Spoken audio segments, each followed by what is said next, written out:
means we're live! Ladies and gentlemen, I am the one and only DJ Storms, and I would like to welcome each and every single one of you back here to the channel on YouTube.com. As of course, you already know who I am, Mr. Controversy, and the operator of the best damn Twitter handle known.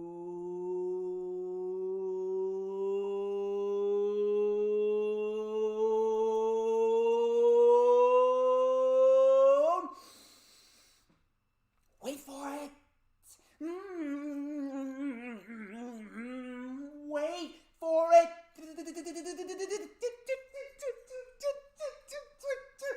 To mankind, this is the official Lightning Flash update for Saturday, March 20th, 2021, as we sit just 24 hours away from the WWE Fast Lane pay-per-view, and let us check the chat, because I want to make sure that the posse is in this chat right now. We got Kevin Fiola, we got Furious Nation, we got Matt Moody, we got Cool King, aka Rob Wells Jr., we got Adam, we got my number one mod, DD. How are you? How are you? Greatly appreciate all you stopping by. We got a lot of good stuff coming to you right here on the LFU. Let me know if my mic is good. Hold on one second.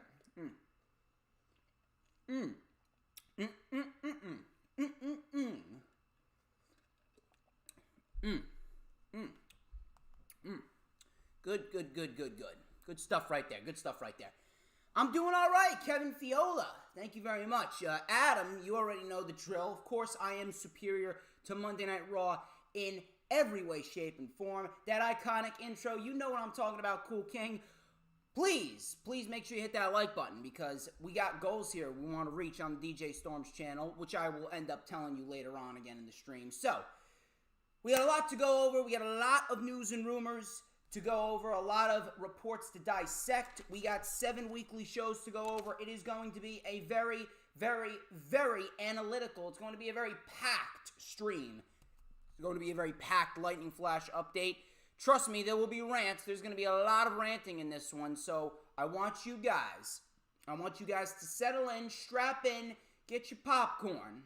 Get your popcorn, because we are going to be analyzing a lot of pro wrestling. Now, first things first.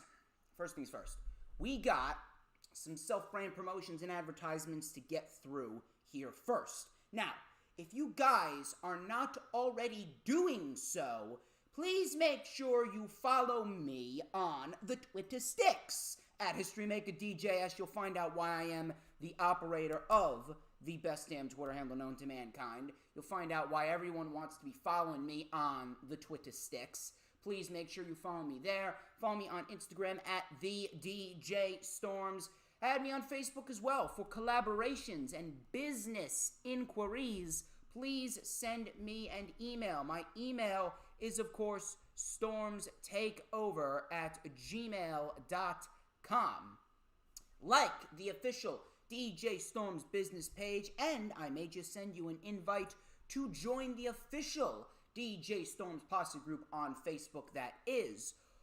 Also, we got Hibiki High Spots, where me and Hibiki TMD, I jumped on his channel again this year, and I reviewed WrestleMania 3 alongside him. We talked about the piss-poor card that was WrestleMania 3. We talked about all the fucking matches that ended in DQ. We talked about the midget wrestling. I'm sorry, little people. We talked about the IC title classic with Randy Savage and Ricky the Dragon Steamboat. We talked about the iconic match with Hulk Hogan and Andre the Giant and the slam heard around the world.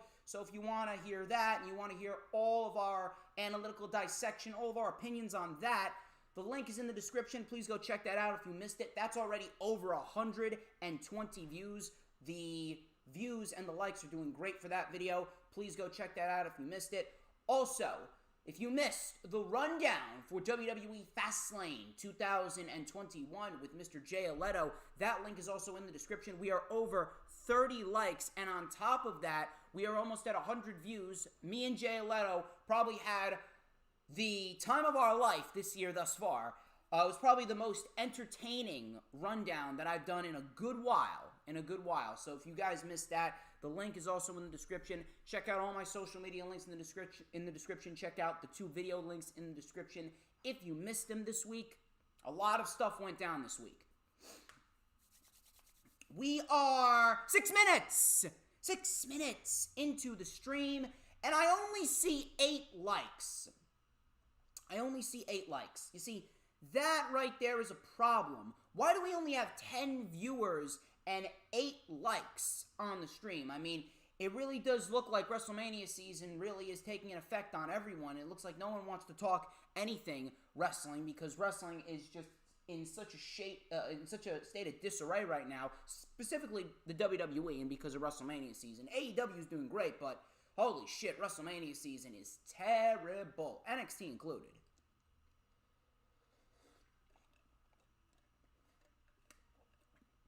Well, there's 1 more like, so we got 9 likes. That's fine. We need more. We need more than that. What's going on over here? So, oh god, yeah. Melissa, I know she's watching right now. My friend Melissa from Twitter. She's watching right now, and she said she's in. I've got 9 likes. Now I got 10. I still see 9, Melissa. If you're in the chat, please come on and chat. And no one gives a fuck about WrestleMania season, Adam. Unbelievable. Where are you? Anyway. Hit the like button if you haven't already done so. You are going to want to hit the like button because we got goals and expectations we want to reach here. I'll probably end up sharing out. There's Melissa. We have a lot of material that we are going to cover, so please, if you haven't already done so, hit the like button because we want to get to at least 30 likes. I'm not sure if we can get to 50 likes like we did 3 weeks ago on the Lightning Flash update, but I have goals and I have expectations, so hopefully, I do have big dreams too. I dream big. So, please, if you haven't already done so, hit that like button. We want to get to at least 30 likes. 30 likes is the goal here on the stream. Now, if you haven't already done so, I need y'all, in order to help me get to 30 likes, I need y'all to share the stream out on all platforms of social media. I'm talking about the Twitter sticks. I'm talking about the Instagram, the Facebook, the Pinterest, the Tumblr. I'm not sure why I said the after every single social media platform. But regardless, share it out on all social media platforms. That way, everyone will be notified that DJ Storms is live on a Saturday. Because we want everyone to jump on in the chat. Everyone wants to watch DJ Storms. I'm talking about your mothers, your fathers, your brothers, your sisters, your aunts, your uncles, your grandmothers, your grandfathers, your cousins, your dogs, your cats, and especially your guinea pigs, because I have read an article from almost every single top-tier veterinarian on this planet that guinea pigs are said to live a long, happy, healthy, fruitful life whenever they watch a DJ Storms production. And we all know that the Lightning Flash update is the top-tier DJ Storms production in the world. So, get those guinea pigs in here. Come on. Share the stream out on all platforms, social media. Let's see who has shared it out. Danielle, have you shared it out? Have you shared out the stream? We are going to check right now. We are going to check. She has. Good. I can count on you. But, yeah, you already know. I want everyone to share out the stream. I'm talking about Kevin Fiola. Be sure you share out the stream. I want Adam to share out the stream. I want Furious Nation, Nick Fury, to share out the stream. Melissa, you too. You too. You better be sharing out the stream. Where's Peanuts? I wonder where Peanuts is. I know where Danielle goes. Peanuts always follows. There's 11 likes. There we go. I'll take that for now. We still got plenty more to come here in the Lightning Flash update. Trust me on that. So we'll be here for 3 hours at least. But anyway. So when you share out the stream on all platforms, social media, obviously keep the chat going. And, of course, hit the subscribe button if you haven't already done so. Hit the subscribe button. We got goals we want to reach. I'm up, I'm down. I don't know what the fuck YouTube's doing. But regardless, YouTube's run by a bunch of fucking assholes. Please be sure to hit that subscribe button. And if you haven't already done so, please make sure you hit the notifications bell with a huge coup de grace. That way you will know whenever I pop up on YouTube. Because whenever I pop up on YouTube, it is the best time to be on YouTube. Because it's the only time where you're going to get to see this glorious sideburn chin strap combination and this beautiful mustache right here. Give me one single solitary second.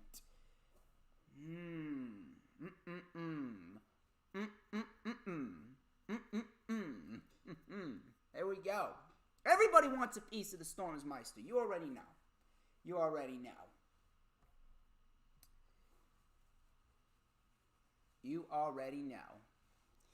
Give me one sec right here. Allergies are killing me right now. Thank you very much, Peanuts.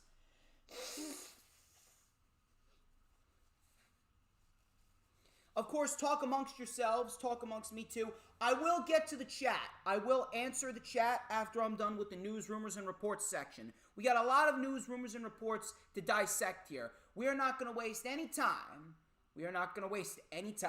We're going to get straight into the festivities here. Keep talking amongst yourselves. Keep sharing the stream out. Keep liking the stream. Keep telling everyone about good old Mr. Controversy himself. You already know, Cool King, that iconic chin strap. Because no one does it like me. And it's only a matter of time before the world knows how glorious this sideburn chin strap combo really is. It's only a matter of time. Oh, it's time. It's time. It's Vader time. It's not Vader time. It's DJ Storm's time. Anyway, enough of these self-brand promotion advertisements. Yeah, Melissa's probably looking at me like, just get to the news, rumors, and reports already, you narcissistic prick. Anyway, news, rumors, and reports. I will check the chat in a minute. Now, my first report concerns Mr. Andrade. And according to Mike Johnson of PW Insider, it was said that when Andrade was backstage last week on Raw, before requesting his release, he was looking completely miserable. Mike Johnson stated, and I quote, PWInsider.com has independently confirmed the request with multiple sources, one of whom described Andrade as looking absolutely miserable at Raw this past Monday, end quote. Sean Ross Sapp followed up this report when he wrote about how backstage officials don't expect Andrade's release to be granted immediately. He stated, and I quote, they didn't expect Andrade's release to be immediately granted and said the writing was on the wall about his future when Paul Heyman was removed from power and Andrade's push quickly subsided. End quote. Andrade actually came out on Twitter earlier this week and actually confirmed the rumors to be true, while also stating that he does not know what the future holds. Now, I don't know what's going down with Andrade right now. I am not sure, to be quite honest, when his release is going to be granted. To be quite honest with you, I'm not sure what the details of his contract are, but more likely than not, based on these reports and the fact that Andrade actually came out and confirmed it, I think we're headed towards another Brody Lee situation. Because if you remember, Brody Lee, he came out saying that he did request his release, but then then WWE did not automatically give it to him. Instead, they extended his contract because he was on leave because of injury, and he had to wait for his contract to expire before he went out and did his own thing. So at this rate, I think we're headed towards another Brody Lee situation that we saw, and we could be looking at Andrade just sitting in catering, doing nothing. Pretty much the same thing as Aleister Black is doing right now. And we could be looking at Andrade just sitting and waiting until his contract expires. And it really is fucking pathetic. It really is fucking pathetic. You take a look at the upper mid-card to main event scene on Monday Night Raw, and it's just in a complete state of fucking disarray. I don't know what they're doing. I don't know what they have planned. They don't even know what they have planned, to be quite honest with you. Like, you take a look at the entire landscape. Who does Matt Riddle defend the United States Championship against? And we'll talk about that more when we get to the Monday Night Raw review portion of the video. But seriously, who do you have to go up against your champions other than one or two people? I honest to God, I really don't know what to say. I don't know how to approach this. I don't know what the future holds. And it's not a good unpredictable. That's one of the biggest issues with the WWE right now. Whenever there's an unpredictable situation, you can never look at it as a positive. Because WWE, they don't even know where they're going. It may be fun for us because we don't know what's going to happen, but if WWE doesn't even know what's going to happen, then they're just throwing shit at the wall and hoping that they come out with something decent. They come out with something that's going to pass well on television. I don't know what the fuck is going on with Andrade right now, but more likely than not, that's where I think we're headed. I think we're headed towards another Brody Lee situation where Andrade is not going to be granted his release, and we're just going to have to wait and see when his contract is coming up. Now, as far as Andrade goes, I do wish Andrade the best, no matter where he ends up. I wish Andrade the absolute best, whether he goes to New Japan or AEW, Impact, Ring of Honor, NWA, no matter what happens, I just hope that things work out well and he is happy wherever he ends up. I'm not sure when he's going to be free of the ball and shackles, but we'll find out. Now, I got a report concerning the NXT Women's Championship.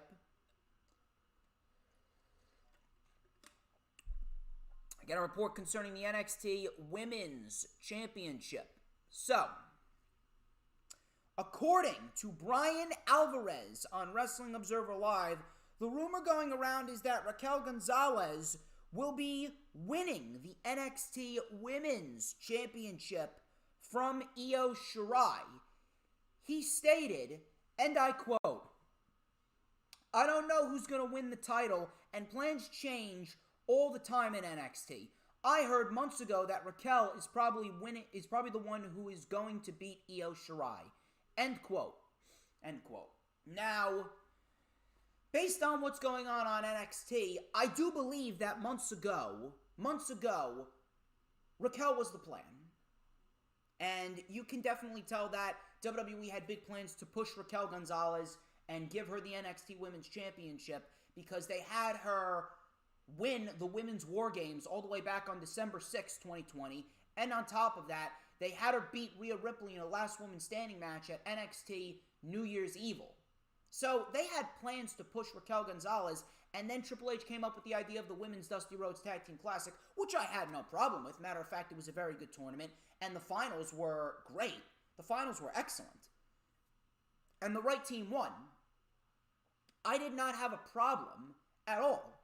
I did not have one single solitary problem with the Women's Dusty Rhodes Tag Team Classic, but Triple H, he did it at a time where Raquel Gonzales was legitimately the only person that was built up enough to face off against Io Shirai and beat Io Shirai. On top of that, Triple H had every intention of putting the women's tag team titles on Raquel Gonzales and Dakota Kai, and Vince McMahon, he did a complete 180, and he did not want an NXT team to beat a Raw team. Thus, this whole mess of a fucking ending we saw on NXT back on March 3rd took place, and boom, We are left with Raquel Gonzales and Dakota Kai losing. Then they're awarded the NXT Tag Team titles. Then they lose them on the same night just so Triple H could book Raquel Gonzales versus Io Shirai literally just out of thin air after Io Shirai disposes of Toni Storm on NXT television. I mean, it's an absolute fucking mess. Triple H, I guarantee you right now, had every intention of putting the women's tag team titles on Raquel and Dakota, and then he had every intention of putting the women's title on Toni Storm. I guarantee you that Toni Storm, 2 weeks ago, was scheduled to win the NXT Women's Championship, and then on March 3rd, Raquel and Kai, they were scheduled to win the women's tag team titles. Guarantee you. But then Triple H was faced with Vince McMahon and his fucking ego. He did not want an NXT team to beat a Raw team. Then Triple H was forced to make a last-minute decision. Toni Storm lost. And then Raquel Gonzales and Dakota Kai, they lost the NXT Women's Tag Team titles on the same night that they were awarded them because there was literally nobody else. There was literally nobody else for Io Shirai to face. There's literally no one else. Io Shirai has run through everyone. She's run through Tegan Nox, Dakota Kai, Candice LeRae, Rhea Ripley, Mercedes Martinez, Toni Storm. Who else is there? There's literally nobody. There's nobody left. There's nobody left. At the end of the day, we could be looking at Raquel Gonzales winning the NXT Women's Championship. Now, if you were going to have Raquel and Dakota go forth and win the Women's Dusty Rhodes Tag Team Classic, why the fuck didn't you just have them win the Dusty Rhodes Tag Team Classic and then just leave it at that instead of giving them a Women's Tag Team title opportunity if you knew that Vince McMahon was going to pull some bullshit? On top of that, why did you do the Women's Dusty Classic at the same fucking time as the men's? Why'd you do it at the same fucking time as the men's and you left the women's division with literally no one credible enough outside of Raquel Gonzales to take on Io Shirai? Because let's be honest here. I love Mercedes Martinez and Toni Storm. They're fantastic. They're two of the best women's wrestlers in the world. But you're a fucking idiot if you're going to tell me that they had any business fighting Shirai for the NXT Women's title back at TakeOver Vengeance Day. They lost in the first round of the Women's Dusty Rhodes Tag Team Classic. They did nothing to earn a title shot. The match was made so that way Shirai could pin Martinez, and then she could move on to Toni Storm. And then Toni Storm was more likely not going to win, but then Vince McMahon happened, and all this other bullshit happened, and then boom, we're left with the scenario that we're left with now. The NXT women's title picture has been a complete fucking illogical mess. The wrestling's been great. Don't get me wrong, the wrestling has been great, and the women's division is absolutely the best women's division in the world. Toni Storm and Io Shirai put on an excellent match, and I'm pretty sure that Raquel Gonzales and Io Shirai are going to put on an excellent match in the main event of TakeOver Night 1 on April 7th. I'm pretty sure we're going to get an excellent women's championship match. Don't get me wrong, but the entire creative process behind all of this, it's just a complete fucking mess. I do believe that plans were to give the title to Raquel, but then Triple H came up with the idea of the Women's Dusty Classic. And then plans were shifted back and forth. Plans were shifted back and forth week after week after week, and now we're left with the scenario that we're left with now. So Raquel Gonzales, more likely than not, is going to win the title, and that's going to be it. That's going to be it. And Io Shirai is going up to the main roster. There's literally nothing left for her to do. Moving on, I got some news on the leg slapping ban. According to Dave Meltzer on Wrestling Observer newsletter, most people in WWE figured that the leg slapping ban will be forgotten about soon. He wrote, and I quote, "It's one of those things. Remember the no wrestling during commercials break ban? That most figure will be forgotten about soon enough." End quote. And that's pretty much that. So, if that's the case, I mean, thank fucking Christ there is a God. I mean, I choose not to remember the no wrestling during commercials ban. I choose not to remember that, but if that is where we're headed, you're not going to hear a complaint out of me. I really don't understand the whole leg slapping ban. It's just some nitpicking. It's just some nitpicking that Vince McMahon decided to do out of the blue one day. Because Vince McMahon, he's a senile fuck. We already know this. So, we've seen a lot of leg slaps over the course of the last week. So, it looks like the ban has been forgotten about. It looks like by now the ban has been forgotten about. You're not going to hear a complaint out of me there. I'm glad that the ban has been forgotten about. We don't need to go off on tangents, and we don't need to read any more reports about WWE banning the leg slap. You should be focused on putting on an excellent show week in and week out, whether it's for Raw, SmackDown, NXT, or pay-per-views. So, get your fucking priorities straight, Vince.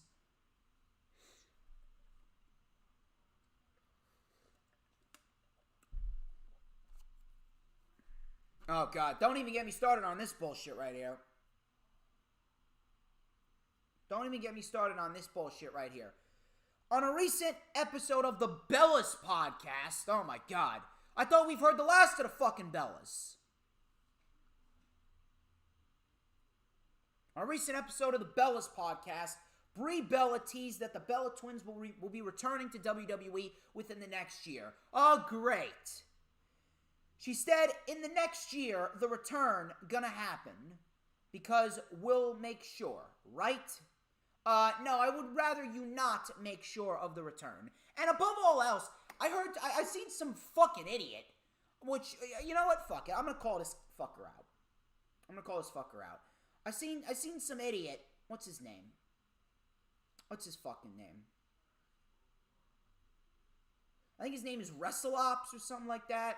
Yeah, I think his name was WrestleOps. Now, listen, I don't have a personal problem with this fucker, but at the end of the day, this one tweet was fucking retarded. This guy, he goes, the Bellas have confirmed that they'll be returning to WWE within the next year. Great news. Really, great news. How the fuck is that great news? How is that great news? Because I'm not sure if you realize this, whether you want to admit it or not, the Bella twins are two individuals that give wrestling a bad name. The Bellas are two individuals that were part of an era where looks mattered over actual talent. And they failed to evolve with the times. Brie Bella was Nia Jax before Nia Jax was Nia Jax. Nia Jax is the botch injury machine. Brie Bella was botching and injuring people left and right before Nia Jax even broke Becky Lynch's face. Brie Bella is the skinny, better looking version of Nia Jax. So, what the fuck will she do that will enhance the women's division and the WWE product as a whole? What value is she gonna bring to the table? Seriously. The better-looking version of Nia Jax is really going to help the WWE product as a whole? Really? That's great news. That's great news. Really. Yeah, sure. And on top of that, don't even get me started on Nikki. People want to go off on a tangent and say, oh my God, look at how much Nikki Bella has improved. Oh my God, Nikki Bella's come such a long way. Really, Nikki Bella's come such a long way. Where? Where have you seen improvement in Nikki Bella? Nikki Bella is one of the most stiff, uncoordinated wrestlers I think I've seen. The woman can't even run the fucking ropes correctly. She can't even do the most basic of wrestling moves. This woman, a reality television star, took Ronda Rousey to a 15-minute match in the main event of Evolution, one of the worst matches of that specific year, one of the worst matches of 2018. And you're telling me that the Bellas coming back are good news, whether you want to admit it or not. The Bellas are two individuals that used their men for traction and attention. Without John Cena and Daniel Bryan, the Bellas would not be as big of names as they are right now. The Bellas would not be as well known as they are without Cena and Bryan. It's because of Cena and Bryan that they got their own reality television show. It's because of Cena and Bryan that they got all this mainstream attention. It's because of Cena and Bryan that their wine businesses and their clothing lines, they did so well. Because be quite honest with yourself. Do you really think that their wine line and their clothing line would have done well had it not been for the mainstream attention and the traction that they already gained from dating Cena and Bryan? No, their businesses would have been dead on arrival. David Otunga did the same fucking thing with Jennifer Hudson. David Otunga was dating Jennifer Hudson. He was a part of the Nexus. He was a multi-time tag team champion. And what happened after him and Jennifer Hudson broke up? What happened? He was on pre-show panels. He was on commentary. And then he just faded into obscurity. I don't even know if he's still employed with the company right now. Probably not, but I don't even know. David Otunga did the same fucking thing with Jennifer Hudson. Bellas did the same thing with the relationship with Daniel Bryan and John Cena. You really think that two no-talent hacks that gained traction and attention because of two big stars in the WWE named Cena and Bryan, you think that because of the traction that they gained between dating Cena and Bryan and then the reality show and then all the mainstream attention that they gained with the clothing line and the wine line, you actually think that these two women, the better-looking version of Nia Jax and a stiff, uncoordinated, piss-poor excuse for a women's wrestler, you actually think that they're going to help enhance the women's division? Don't give me that bullshit. Don't give me that bullshit. Ronda Rousey's not going to save the division either. Becky Lynch ain't going to save the division when she eventually comes back. No one is going to save the division. The division is not going to be saved just by people coming back. Charlotte came back and the division is worse than ever because Charlotte fucking sucks cock. Both literally and figuratively. But that's a different story for a different time.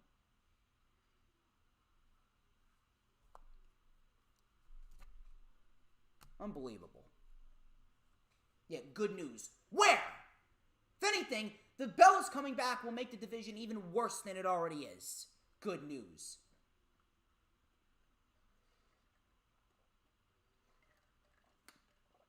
I'm gonna have to go fucking refill this water at this rate. Apparently, Charlotte Flair is off filming a movie. She was actually removed. Charlotte, speaking of Charlotte, she was actually removed from the WrestleMania poster because she's apparently filming a movie.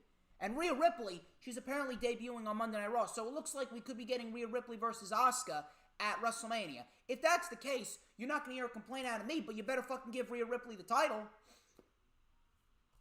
Something in the back of my mind tells me that Rhea Ripley's not going to win the title, and Rhea Ripley is simply going to be a placeholder for Asuka, and Asuka is going to win, and then Asuka's going to hold the title till SummerSlam until Charlotte comes back.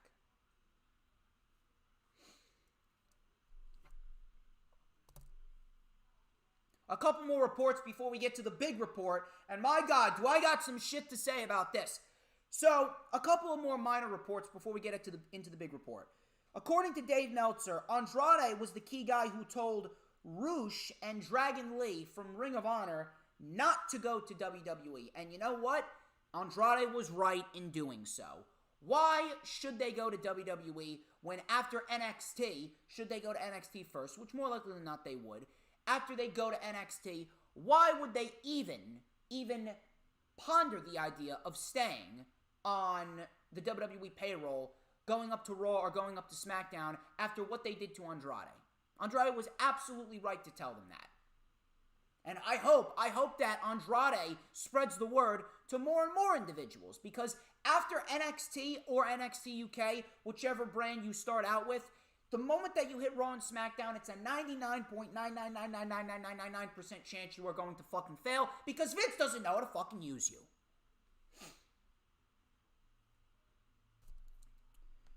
Speaking of NXT, PW Insider, they're reporting that sources have confirmed that the first episode of NXT after WrestleMania 37 will be on Tuesday, April 13th. So, despite the deal that the NHL and ESPN had reached, it looks like NXT is still moving to Tuesdays, and you're not going to hear a complaint out of me there. That is best for business for both AEW and NXT. People want to give AEW all the shit saying that they're not growing and they're not expanding, and oh my God, 700,000 people watching AEW, that's pathetic. No, it's not pathetic, because the whole reason why AEW is not growing and it's not expanding is because of NXT. This was Vince's plan from the beginning. NXT is on Tuesdays, not because Vince McMahon wants NXT to beat AEW and put them out of business. Vince McMahon realized that NXT is never going to be AEW consistently. Vince McMahon realized that NXT is always going to be on the losing end of this Wednesday night war. At the end of the day, NXT is still on Wednesdays simply to prevent AEW from growing. AEW is going to grow in some way, shape, or form, but the longer that NXT is on Wednesdays, the longer the growth is prevented. That's the whole reason why Vince McMahon has kept NXT on Wednesdays, simply to prevent the growth of AEW. He's not going to put AEW out of business, but he's certainly going to prevent them from growing. But in doing so, he's prevented NXT from expanding and growing as well. He's killed the NXT product from what it once was towards the end of 2019. I mean, I really don't know what else you want me to say there, but that's pretty much where we're at right now. So I'm happy that they are moving to Tuesdays. I think everyone is in agreement that that is best for business.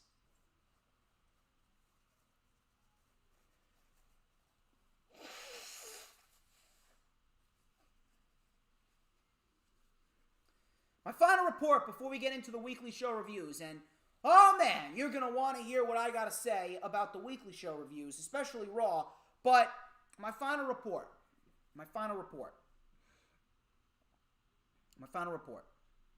Dave Meltzer explained that like Bruce Pritchard, John Laurinatis will not challenge Vince McMahon. Meltzer noted that Vince wants to be told everything is great and is surrounding himself with people who won't challenge him. No shit! In other words, the sky is blue, the grass is green, water is wet, and DJ Storms is the greatest fucking YouTuber on the planet. No shit! This is not news. We already know this.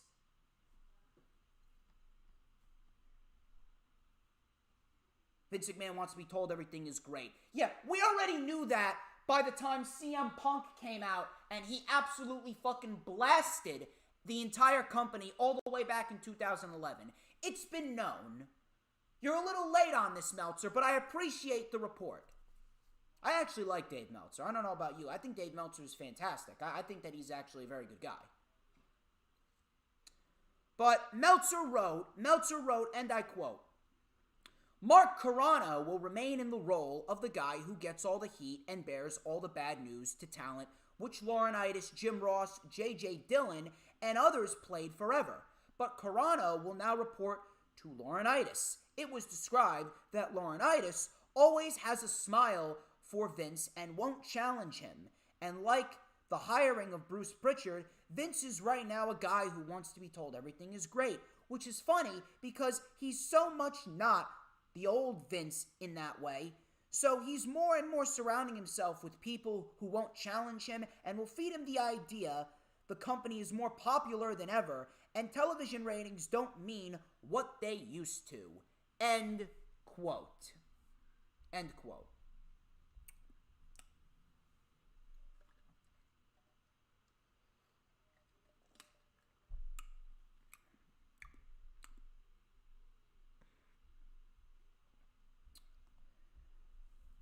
Company is more popular than ever, and television ratings don't mean what they used to. Really? The company is more popular than ever. Company is more popular than ever. Where? Where? Do you realize how many people are fucking laughing at you? How many people are fucking laughing at your company? The only fucking reason why WrestleMania has sold out is not because of the card. The card looks like jack shit. Fast Lane tomorrow night has a better looking card than WrestleMania does. The only reason why the show sold out is because people finally want to get back to normality. And you'll have fucking suckers that will literally give their hard-earned money to you, no matter what the fucking card is like, just to sit in the arena because it's WrestleMania and it's the first show of the year that we can finally get back to normal, blah, blah, blah, blah, blah. Company is more popular than ever, right? What are you basing it off of?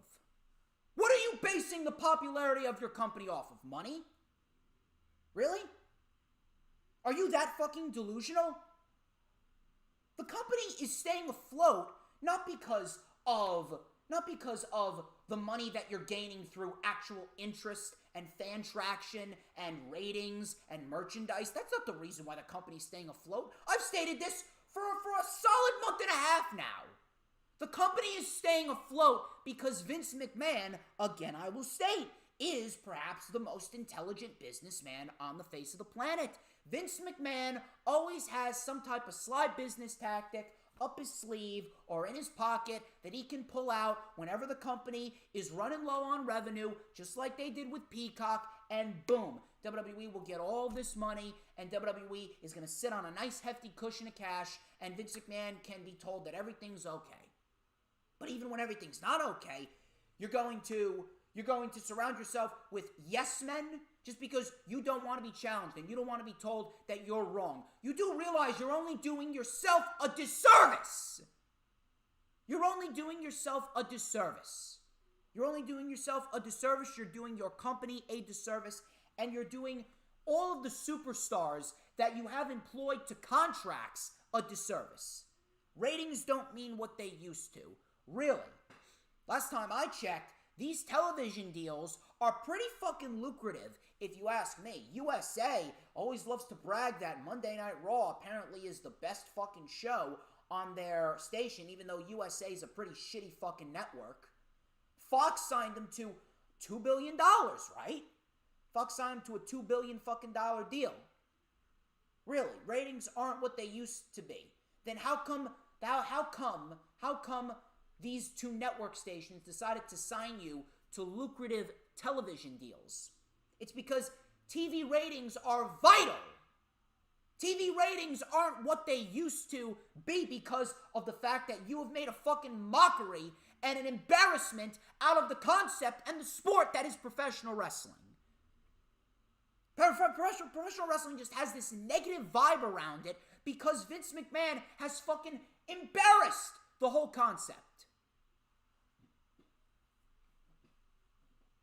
I don't know if you realize this, but back in 2014, WWE was pulling in 4.5 million ratings every single week. Now they can't even peak 2 million. And you know why that is? It's because the quality of the shows are continuing to dip.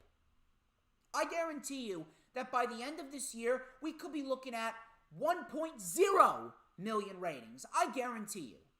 We could be looking at 1.0 million ratings because of how shitty the WWE product is becoming right now. The only reason why the ratings are slightly elevated right now is because it's WrestleMania season, and WWE always gets better ratings during WrestleMania season. But what happens after WrestleMania season? What happens after WrestleMania season? What happens after WrestleMania season is over and we go into the summer? What happens then? We were getting 1.7 million ratings in the middle of the summer. 1.7 million ratings in the middle of the summer. What's going to happen this summer? Are we looking at 1.4, 1.3 million ratings? No, but everything is okay. But you hired John Laurinatis to tell you, oh, Vince McMahon, I'm going to tell you right now, you are doing an excellent job. You are doing a fantastic job. We got this great Peacock deal. The ratings, we're almost at 2 million, but don't worry, the ratings, they're not what they were back in 2014. We don't need to worry about the ratings, Vince. It's not going to be a problem whatsoever. Hey, Bruce, can you come over here? Vince McMahon's left testicle, it needs a little bit more tickling. I can't tickle his right testicle all that well because I'm a little tired. I only got 5 hours of sleep last night. But Vince, you're doing a great job. And I'm telling you right now, the people are going to absolutely love what you have to serve up because all this is being done in the good name of people power. It's exactly what happens. This ain't fucking news.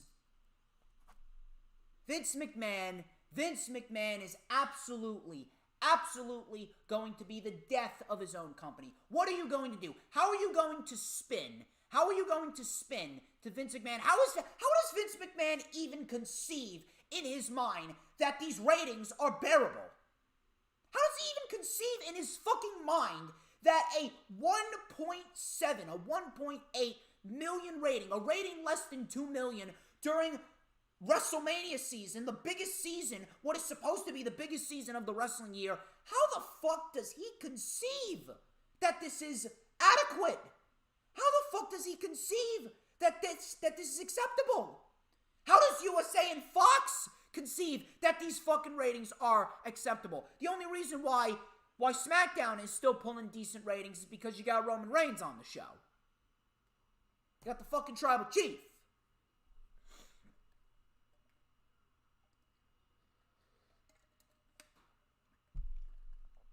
Unbelievable. Pisses me off. We're 45 minutes into the stream, and I already want to leave. Those are your news, rumors, and reports. Let's check the chat. My God. Well, looks like you guys heard my prayers. Looks like you guys have been sharing out the stream. We're up to 25 likes. We're up to 25 likes, and we are not even an hour into the live stream. We're not even an hour into the LFU. Looks like you guys enjoyed my people power impersonation. Gotta do it all in the good name of people power. We got TM in the chat. How you doing? Dylan Catchum. Dylan Catchum's in the chat. Earl Cole, how you doing? If you guys haven't already done so, be sure to hit that like button. How you doing, TM? How you doing, Peanuts? How you doing, Mr. Furious Nation? He's still here. Danielle obviously loves the people power impersonation. 26 likes. How about that? Man, we're killing it. We're killing it right now. We're almost at 30. We're almost at 30, and we are not even an hour into the live stream. So, do you think that we could possibly get to 50? You think we could possibly get to 50? If that's the case, I'm going to need y'all to share out the stream. Continue to share out the stream because we got a lot of business to get into. A lot of business to get into. Thank you guys so much for sticking around during that rant. Of course, I know you guys absolutely love it. We got 27 likes. 27 likes, 15 concurrent viewers. That's what I like to see.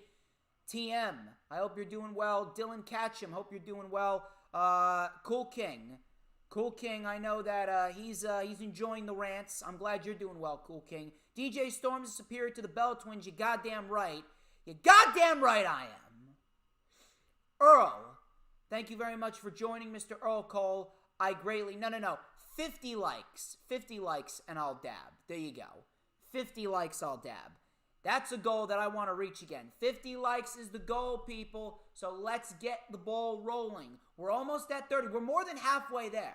I think we can get to 30. Not 30. I think we can get to 50. We're more than halfway there. So I think we can do it.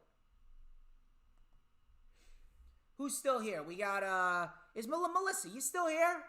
You still here? Come on. Did I piss you off or something? 28 likes. Look at that. Anyway, you guys keep on sharing the stream out. You keep on getting people in here because we got a lot to talk about, including Monday Night Raw. We got Monday Night Raw to talk about, and my, oh my, you guys are going to want to hear this.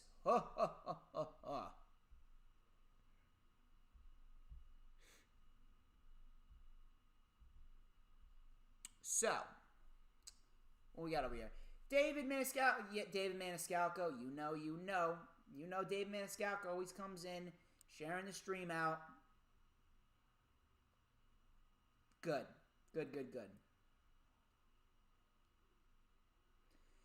You know, Melissa, I know that you got a very hefty set of Twitter followers. So if you could share out the stream, maybe I think if Melissa shares out the stream, we could get to 50 likes. What do you say? Anyway, we got 28 likes. So we are going to get into the Raw portion of the review. I will check the chat after I'm done talking about Monday Night Raw. And my, oh my, you're going to want to stick around for these rants. 28 likes so far. Keep on sharing the stream out. Keep on getting as many people in here. 50 likes is the goal, people. We're more than halfway there. Monday Night Raw was garbage. Absolute garbage. You know that smell of when you make a fish dinner. When you make a fish dinner of shrimp and fucking tilapia, or you with some seafood salad in there as well. And you throw in some pasta, some mussels and clams, and then you throw it out in the garbage, and then you take the garbage out to the street, and then in the morning, you park your car on the street. You park your car on the street, and you go to your car right by the garbage, and you take a whiff of the garbage, and the rotting fish is just so pungent, it stings the nostrils. That was Monday Night Raw. That was Monday Night Raw. It was equivalent to day-old seafood. It was equivalent to day-old seafood rotting overnight in the garbage right by the street. That was Monday Night Raw for you. And it was made official. How about this? It was made official. Bobby Lashley versus Drew McIntyre for the WWE Championship at WrestleMania 37, which I'm going to state again. I'm going to ask the question again. If Lashley versus Drew was ultimately the end game, if Lashley versus Drew McIntyre for the WWE Championship was going to be your plan, even if it was a last-minute plan, why didn't you just keep the title on Drew McIntyre? Because more likely than not, Drew McIntyre is going to win the fucking title back. But then again, how many people are going to care after they already fucked up the first two reigns of Drew McIntyre as WWE Champion? If Drew would have retained at the Chamber and Miz would have cashed in and he would have failed, Drew McIntyre would still be the champion and he would still be a strong, dominant guy. He would still be a strong, dominant champion, and he would look for revenge against Bobby Lashley, who was protected in defeat even though he lost the United States Championship. And at the end of the day, you could have gotten two strong, dominant individuals fighting for the WWE Championship. Whether Drew McIntyre or Lashley would have won, it doesn't matter who would have won and lost. If Drew would have won, it would have continued Drew's momentum through WrestleMania. If Lashley would have won, it would have made Bobby Lashley and his victory seem more important. But no, you just give Bobby Lashley the win against the fucking Miz in about 6 minutes on Monday Night Raw, and now Bobby Lashley's more likely not going to be a transitional champion. Yeah, good job there. If Lashley versus Drew was the plan, Drew should still be the WWE champion. So Lashley versus MVP. Lashley versus MVP. Lashley and MVP kicked off the show. MVP said, "This is an official announcement from the Hurt Business. We've entered the almighty era." Lashley took the mic and said, "I had to fight to get this WWE Championship. I'll destroy Drew McIntyre at WrestleMania because this is the almighty era." Miz and Morrison came out, and since I can't say fuck Charlotte Flair, I'll say this for Danielle. Fuck the Miz. Fuck the Miz. So Miz and Morrison came out. The Miz says that speech was truly remarkable. John Morrison's hair, he had like an 80s style haircut. I don't know what the fuck he had on his head. I mean, like, I don't know if... It may have been a scenario where it was just so bad it's good. That was probably the most entertaining thing about the segment, but oh my god, his hair looked ridiculous. Miz says, "Our budding rivalry is not over." Yeah, it is. You lost twice, Miz. Get the fuck out of here. So the Miz mocked Stone Cold Steve Austin because the following day was 316 Day. Miz and Morrison go on and on about how Miz wasn't 100%, yada, yada, yada. Drew McIntyre then came out. He walked right past Miz and Morrison, rightfully so, because they're a bunch of fucking jokes. He stopped right in front of Lashley, face to face, and he said, "I never had the chance to formally congratulate you. 16 years, huh? We've had similar paths, traveling the roads, working in the gym harder than everyone else. We were not sleeping at 3 a.m. in the morning when we were going to the next town. We were in the gym, busting our ass. And then we're not in WWE anymore, but there's one difference. I outlasted 29 other men and then beat Lesnar at Mania in 5 minutes, and you made a deal and screwed me over." Lashley said, "You should worry about me." And then Miz jumped up on the apron and said, "And me." Drew said, "I'm going to give you 2 choices. I'll turn around and finish this conversation, and you either walk away or attack me." Drew said he's going to knock Lashley around Raymond James Stadium and regain his WWE Championship, and then he called him a big, bald bitch. Lashley then attacked Drew while Miz distracted him. Lashley walked up the ramp as Miz attacked Drew, and Sheamus then attacked Bobby Lashley on the stage. And I'm not sure if you realize this, but apparently Sheamus and McIntyre was made at Fast Lane, and you pretty much deemed that match irrelevant.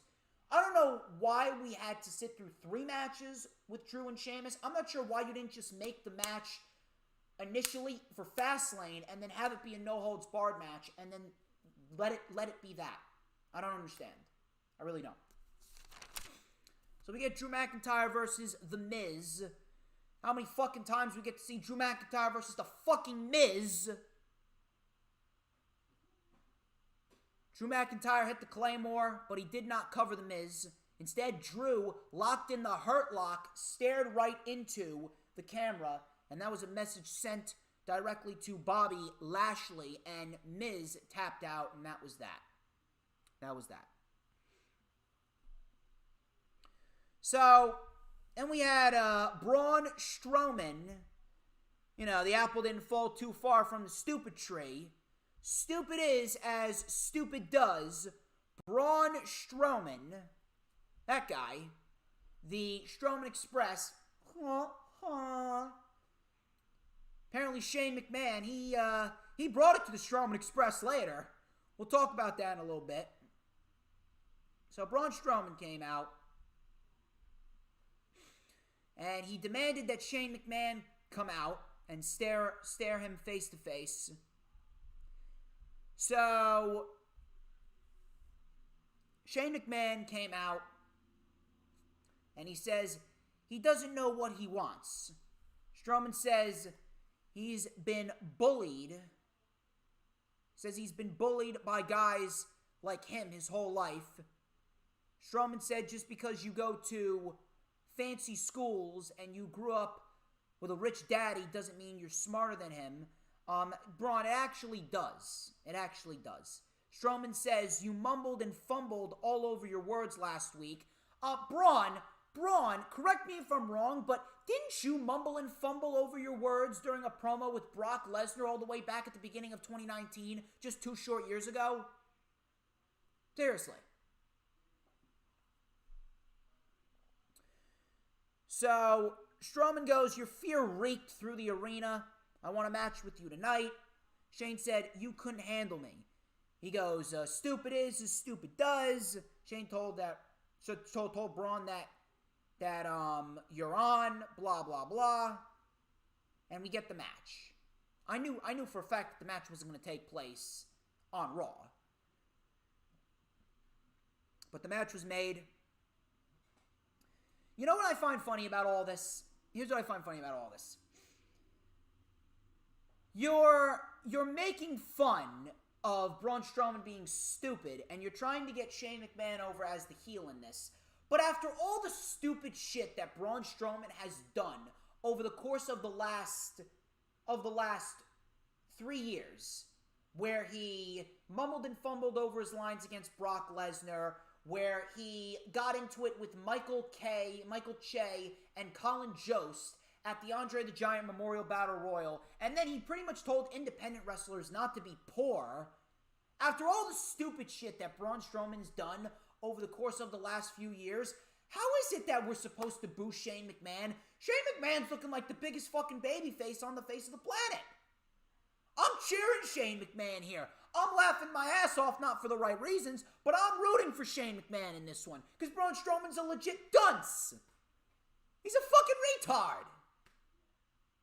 So you expect me to boo Shane McMahon after all the stupid shit that Braun Strowman's done over the course of the last few years? Yeah, sure.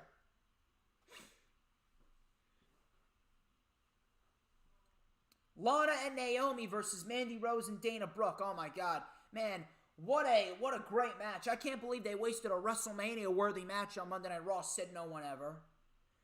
Asuka came out during the match. Goes to show you how irrelevant this match really was. Shayna walked off a commentary. Asuka and Baszler, they brawled. Officials separated them. Brooke in the ring hit a spinning neck breaker on Lana for the win. That was that. Are we headed towards a fatal four-way? Are we headed towards a triple threat match? I'm not sure what's going on, but Naomi and Lana should not get another tag team title opportunity. And it looks like Mandy Rose and Dana Brooke, they could be next in line. To be quite honest with you, Mandy Rose and Dana Brooke is probably the most bearable team for holding the tag team titles right now. Now, personally, I would go with the Riot Squad, but they have shown no desire of pushing the Riot Squad. New Day versus the Hurt Business. Oh my God, we haven't seen this before. New Day versus the Hurt Business. Raw Tag Team Championships. New Day versus the Hurt Business.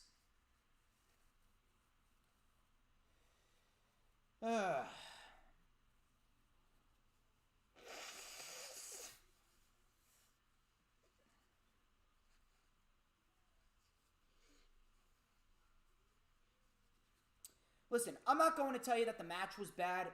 The match wasn't bad. Match wasn't bad at all. It was probably the best wrestling aspect of the show. But, my God, I cannot fucking tell you how unbearable, how fucking unbearable the booking on this show really is. So, Woods and Kofi win. They hit Trouble in Paradise, and then Woods hits the diving elbow drop, and the New Day hit Daybreak, and the New Day win the titles again. Fucking terrible. And that was not over there. Now, I didn't know what was going to happen here. I'm not sure whether New Day was going to win or whether they're going to lose, but they ended up winning. Styles and Omos, they came out, and Styles, he says that he's congratulating the New Day, and Styles said, Omos had an idea. Omos said, we should be Raw Tag Team Champions. Styles said, we are officially challenging you for the Raw Tag Team Championships at WrestleMania. Kofi then asked if you two are even registered as a tag team, and if you two are cohesively unified as a tag team. Can you work together as a tag team? Very logical question by Mr. Kingston. Woods then ended up accepting the match. And boom, we get the match made for WrestleMania.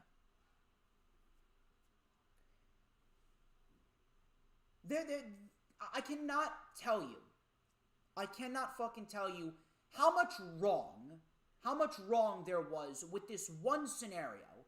This one scenario, there was so much wrong with this scenario. First off, you shaft the Hurt Business.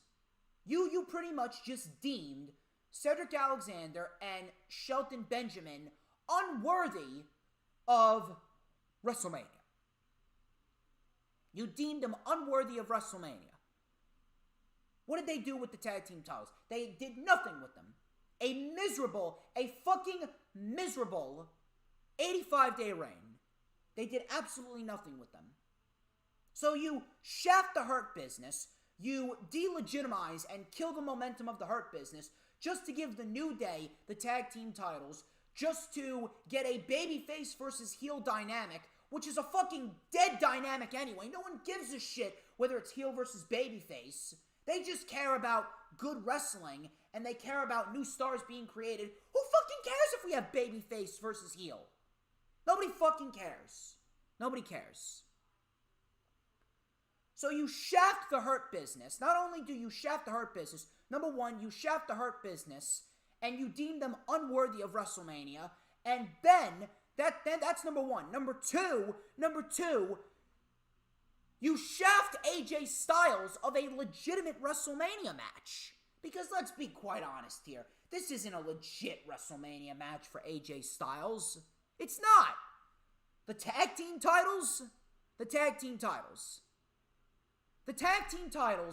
if the women's tag team titles and the 24/7 title, if those two titles did not exist, the tag team titles would be the most worthless championships in WWE right now. The tag team titles are the third most worthless championships in the WWE right now. That's what AJ Styles is fighting for at WrestleMania. That's what he's fighting for at WrestleMania. Really. The tag team titles. That's number 2. Number 3, how can you fucking justify AJ Styles in a tag team? How can you fucking justify AJ Styles in a tag team? How? How can you justify AJ Styles in a tag team when there's literally nobody that makes sense outside of Finn Balor because of their history? How can you justify AJ Styles in a tag team? Styles is a singles wrestler. Unless you want to bring up the Bullet Club history with Finn Balor, which after Finn Balor's first run on the main roster, I don't think anyone wants to fucking see Finn Balor on the main roster ever again. So why should we even give a shit? Finn Balor and AJ Styles, they're the only tag team that makes sense if you want to put AJ in a tag team. But Finn Balor's in NXT, so why the fuck is AJ Styles in a tag team? You're pretty much eliminating a superstar who should realistically be in the upper mid-card to main event scene. I don't even think anyone realizes this. Who the fuck does Matt Riddle face for the US title at WrestleMania? There's only 2 legitimate guys built up enough to face off against Matt Riddle. And that's AJ Styles and Damian Priest is the other. But Damian Priest and AJ Styles, they already have WrestleMania matches set in stone. So who does Matt Riddle face? Who is Matt Riddle face? Who? There's no mid-card. Keith Lee is buried. Andrade is waiting for his release. Angel Garza buried. Ricochet buried. Humberto Carrillo buried. Drew Gulak buried. Miz and Morrison, they're facing off against fucking Bad Bunny and Damian Priest. Who? Sheamus? We've seen that match 3 times, and on top of that, how are you going to justify Sheamus getting a... What's going on over here?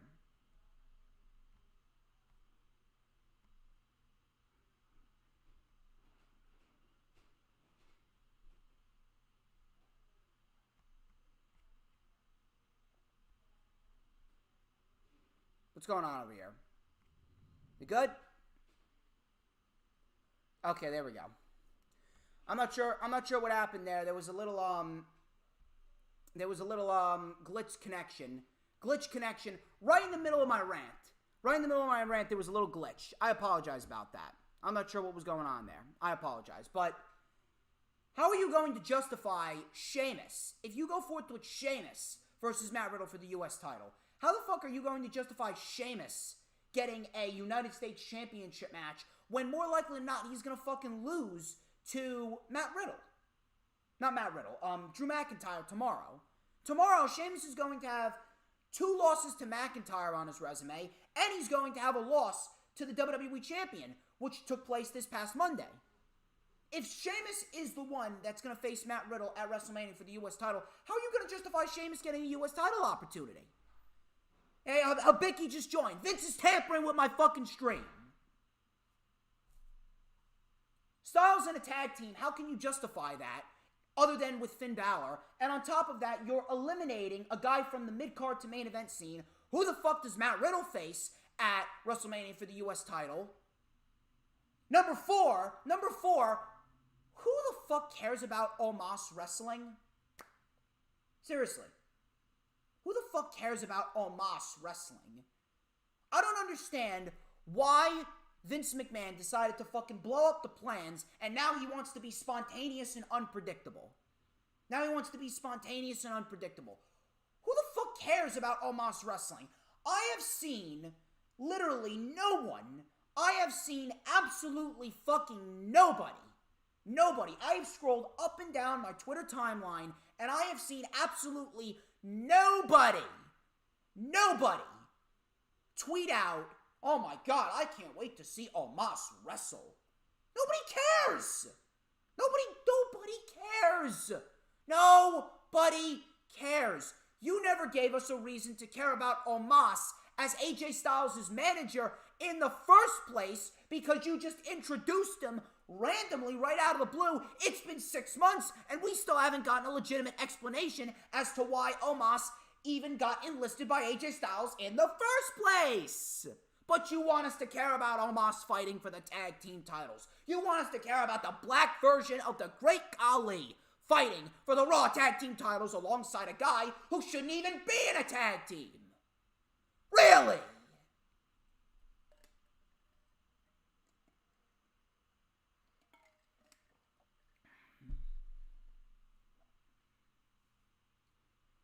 And number five. I love AJ. I do. I love AJ. He's one of the greatest wrestlers of this generation. He is excellent. He's a guy that I build a brand around, but if we're going to be quite honest with you, Styles at this stage in his career does not need to be winning any championships, because there's no doubt in my mind that AJ Styles and Omos, they're going to win the Raw Tag Team titles. It's no doubt in my mind that they're going to win the Raw Tag Team titles. Styles doesn't need to win any titles right now in his career. Maybe a little bit down the line, but he's coming down to the last years of his career. More likely than not, in the next year or two, he's going to retire. So why does he need to win the Raw Tag Team titles? Why? You should be using the credibility that Styles has built for himself in the WWE to put others over, like a Matt Riddle, or Damian Priest, or Drew McIntyre. That's what you should be doing with Styles. We don't need Styles as a champion anymore. I'm sorry. Do you understand all that wrong that I just named right there? All the wrong that I just named.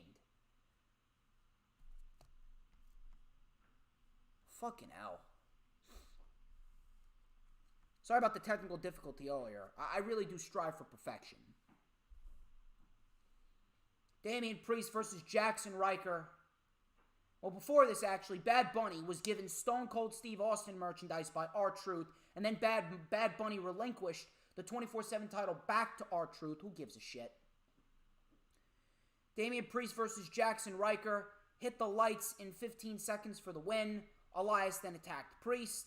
Bad Bunny stopped Elias. Bad Bunny punched Elias. Priest hit the lights on Elias. John Morrison came out saying good job. Miz came up from behind and hit Bad Bunny with the guitar and got out of dodge, and there we go. There we go. Tag team match set for WrestleMania. Who gives a shit? What do we got going on here? Shane McMahon was in the ring.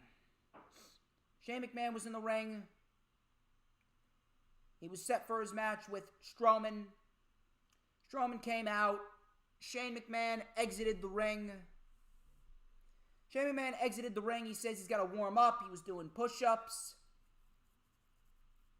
And then he had hopscotch out by ringside. Now, this was fucking embarrassing. This was absolutely fucking embarrassing, but he goes, it can help me warm up, but it could also help you learn to count. Now, I laughed for all the wrong reasons at that one. So Strowman, he went after Shane. He ended up catching him. Braun then flung Shane into the barricade. Strowman was going for the Strowman Express, and Shane knocked it off the tracks by hitting it with a camera. And then Shane McMahon put Strowman on the table, did his patented elbow drop, threw Strowman through the table. Shane was yelling stupid in Braun Strowman's face. Shane McMahon then took out 2 buckets of green slime. I'm not sure if I was watching Monday Night Raw or Nickelodeon's Kids' Choice Awards or the fucking Worldwide Day of Play. Shane McMahon then dumped 2 buckets of green slime on Braun Strowman while continuing to call him stupid. Yeah. Good job. Alexa was in the back swinging on a swing, and she said that this Sunday at Fast Lane, Randy Orton, your chance to take me out of your life is here. Are you going to take it? So apparently we're getting Alexa Bliss versus Randy Orton in an intergender match, which it's not going to be an intergender match. When was the last time WWE actually did intergender wrestling? It's just going to be some voodoo satanic bullshit in which Bray Wyatt's going to end up returning. Give me a break. Shayna Baszler versus Asuka. This match went 2 minutes. Asuka reversed the Karafuda clutch, kept Shayna Baszler's shoulders on the mat for the win. Baszler and Asuka continued to fight after the bell, and Asuka stomped Shayna Baszler into the turnbuckle, removed the turnbuckle pad and Shayna's mouth guard, and then shoved Shayna mouth first into the steel barricade. The ref actually had to stop Asuka before she would do any further damage. Man, Shayna Baszler, man, I cannot tell you. I cannot tell you how shitty Shayna Baszler, look at Shayna Baszler's main roster run. Look at Shayna Baszler's main roster run. Beaten 3 times by Charlotte Flair. Defeated 3 times by Charlotte Flair. She lost to Becky Lynch in less than 9 minutes at WrestleMania. She failed to win Money in the Bank. She was off television for 3 months. Partnered with one of the worst wrestlers on the face of the planet. Won the women's tag team titles twice. And now she loses to Asuka in 2 minutes. And she's made to look like a complete bitch. Shayna Baszler was made into Asuka's bitch. Man. Shayna Baszler, I have not seen a run this bad on the main roster since fucking Bray Wyatt. This is fucking terrible. Matt Riddle versus Mustafa Ali. This is for the United States Championship. This match went 8 minutes. 8 minutes. Match went 8 minutes. And on top of that, they made the match again. They made the match again for tomorrow at Fast Lane. So here's what I want to know. Why didn't you just book the initial match at Fast Lane? Just like with Sheamus and McIntyre. Why didn't you just book the initial match at Fast Lane? Seriously. Or with Braun Strowman and Shane. Why did we need to get that segment on Monday Night Raw? Why didn't you just book the initial match at Fastlane? Even though there's absolutely no fucking interest in Braun Strowman versus Shane McMahon. Why do you constantly need to give away this shit on free television? Are you that uncreative? Are you that lazy? Just book the fucking initial match at Fastlane. This match went 7 minutes. They did not give these two enough time. It's like I was watching a house show match. Apparently, Ali is working hurt. If Ali is hurt, then tell them, go away and rehab. To be quite honest with you, you off of television is probably the best thing for your career. Rather than hanging around with a fucking, what was it? Fucking Predator, Jason, and a fucking combo of Bane and the Grim Reaper. Certainly better than hanging around with fucking Retribution. Certainly around than hanging with fucking T-Balls and Disgrace. Matt Riddle wins. Retribution inadvertently cost Ali with a distraction.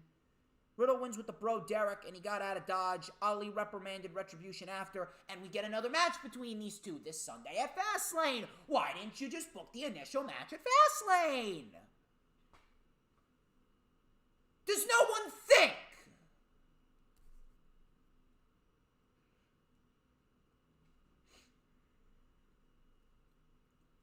Who's going to cost Ali this time? It was T-Balls who costed Ali this time. Who's it going to be that costs Ali now? Applejack? Kangaroo Jack? Jack Black? Jack Off? Jack Balls? Is Jack Balls going to cost Ali this time? Although it goes hand in hand. They're starting up with Peacock. And you got someone named Slap Balls, Slap Dick, Jack Balls.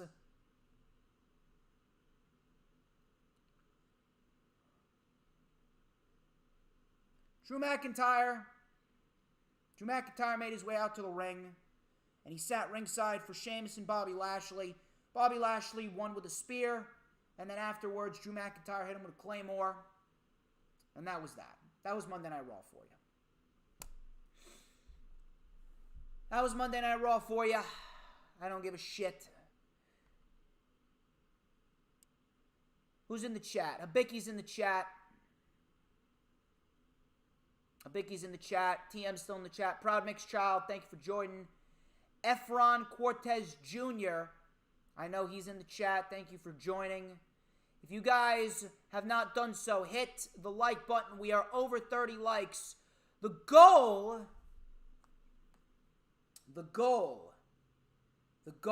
is to get to 50. Can we get to 50? I think we can.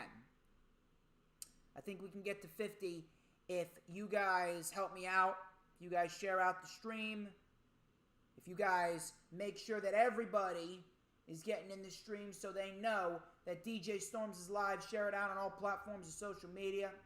Please, please, please. Where's Ruben? Ruben's been out of action for a while, you know? I don't know where he is.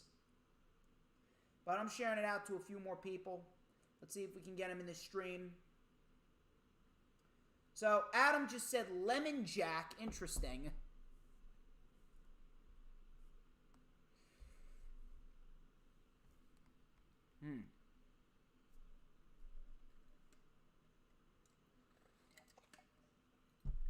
Man. So, what do you say we talk about AEW Dark Elevation? I actually did not watch AEW Dark OG. I watched AEW Dark Elevation, and we did get some decent matches on the show. Don't get me wrong. We did get some decent matches on the show, but realistically, this was a 4-match show. There's no need for all these enhancement matches. It's pretty much the same format as AEW Dark. And listen, I'm going to say it again. I love what Tony Khan is doing. He's fantastic. I get that you want to give everyone time. I get that you want to give everyone time. But at the end of the day, putting on the best show is much more important, and it comes off a lot better rather than just giving everyone time. Utilize only the best on your show.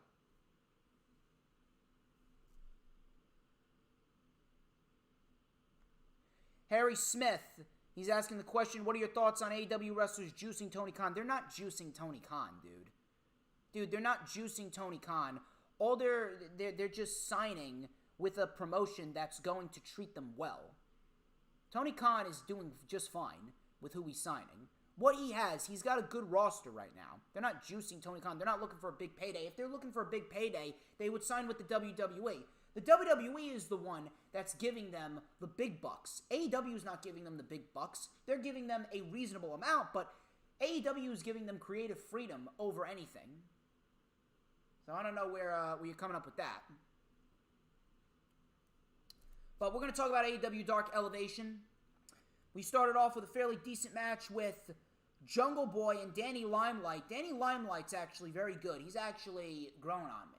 Danny Limelight's growing on me. We had some swift back and forth. Rolled through neck breaker by Limelight for a 2. Jungle Boy came back with a backbreaker. We had some stiff strikes and a lariat by Jungle Boy. Limelight with a single leg crab. Jungle Boy was able to fight it off. Jungle Boy then was sent off the apron with a head scissors into the barricade. We had a springboard flipping DDT by Limelight for a 2. Jungle Boy then reversed the DDT, hit a big brainbuster, Tiger Bomb, and then he locked in the snare trap, and he made Danny Limelight tap out. Jungle Boy gets a win here on the very first matchup of AEW Dark Elevation.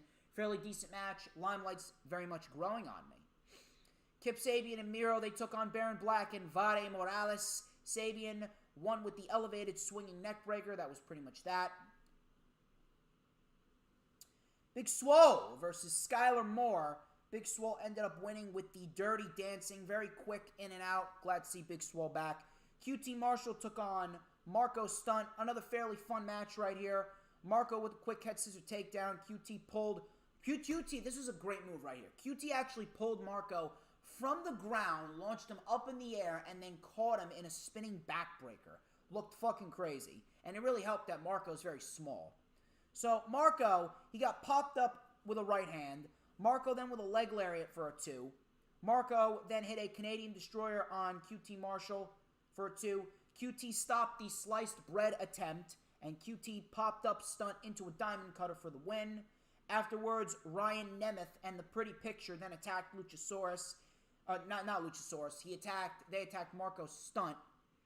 And Luchasaurus came out to save stunt as QT left. So QT could be turning heel sooner rather than later. Matt and Mike Sydal, they defeated Jorel Nelson and Royce Isaacs. The Sydal brothers won with the leg sweep STO combination. Danny Jordan took on Red Velvet. Red Velvet won with the Claymore kick. Max Caster took on Dante Martin. And Caster with the roast track as per usual. Funny shit. He talked about Dante Martin's mom, which was great. This was a fairly fun match right here. Dante with a leg lariat and a big tope over the top. We had a springboard splash for a 2. Caster then with a pop-up low blow right behind the ref's back. And then he hit a claim to fame for the win. This right here, this was probably the third match that I would say to go back and rewatch. Abaddon took on Ray Lynn. Abaddon fucking sucks. Abaddon won with the Widow's Peak. What the fuck was with all the screaming with Abaddon? This was fucking terrible. Powerhouse Hobbs took on Brandon Cutler. Hobbs won with the Power Slam in 2 minutes. Diamante took on Layla Gray. Diamante won with the Code Red. Charlie Bravo, Brick Aldridge, David Ali, and Dean Alexander took on the Butcher, the Blade, and Private Party. Butcher and the Blade won this for their team with the Neckbreaker Powerbomb. Michael Nakazawa took on Matt Sydal. This match was garbage. Sydal with the high kick. Afterwards, Kenny Omega attacked. Omega then challenged Sydal to a match right there. One Winged Angel and Rick Knox just counted the 1, 2, 3. Tony Khan then came out and said that Kenny already broke the gentleman's agreement once, so we get Sydal versus Omega next week on Dynamite. And if Sydal wins, then he gets a world title opportunity. I'm not complaining there. And then in the main event, we had Riho versus Maki Ito. This was a good match. May have been one of the best matches of the night. May have been the best match of the night. Riho with a crossbody off the apron to the floor. We had a 619 and a crossbody for a 2. Riho with the Northern Lights for a 2. Riho then with the double stomp off of the top for a 2. Ito then with a very nice half crab. A very nice half crab. And then we got Ito actually transitioning into the Lion Tamer. She put her knee right on the back of Rio's neck, which looked great. That looked great. We then had Riho fighting out of that one, and she eventually hit running double knees, and she got the win. Riho beat Maki Ito, and Maki Ito's actually headed back to Japan. Good match here to end AEW Dark Elevation, but it's pretty much the same thing as AEW Dark. I love Tony Khan. I love what he's doing, but this match really should have only been 4 or 5 matches. If you wanted to do an enhancement match, you could have just done the angle with Matt Sydal and Kenny Omega. If anything, you should have been keen on doing Max Caster and Dante Martin, Riho and Maki Ito, Marco Stunt and QT Marshall, and then Danny Limelight and Jungle Boy. That should have been it.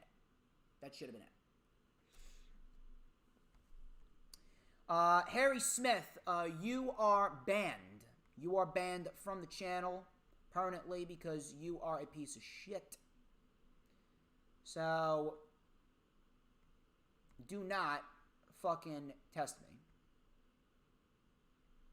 Do not fucking test me. You are gone, Harry Smith. Go fuck yourself. Go fuck yourself. Go fuck yourself. Suck my dick. Nevertheless, are you getting out of here? You're getting some Wendy's, Proud Mixed Child. You have a great day. I greatly appreciate you stopping by. Thank you for hitting that like button. We are at 31 likes. I'm not sure why we are only at 31 likes. We should be over 40 likes by now. We still got plenty of shows to dissect. We are going to talk about a lot more, including AEW, NXT, NXT UK, and SmackDown. but I need you guys to share out the stream. Make sure you've been sharing out the stream. Make sure you've been hitting that like button. What else we got going on over here? I'm surprised that we haven't gotten some more likes by now. I mean, come on. Come on. What's going on over here? My Twitter's blowing up. As always, my Twitter's blowing up because everybody wants a piece of the Stormsmeister. But, I mean, come on. If you guys are not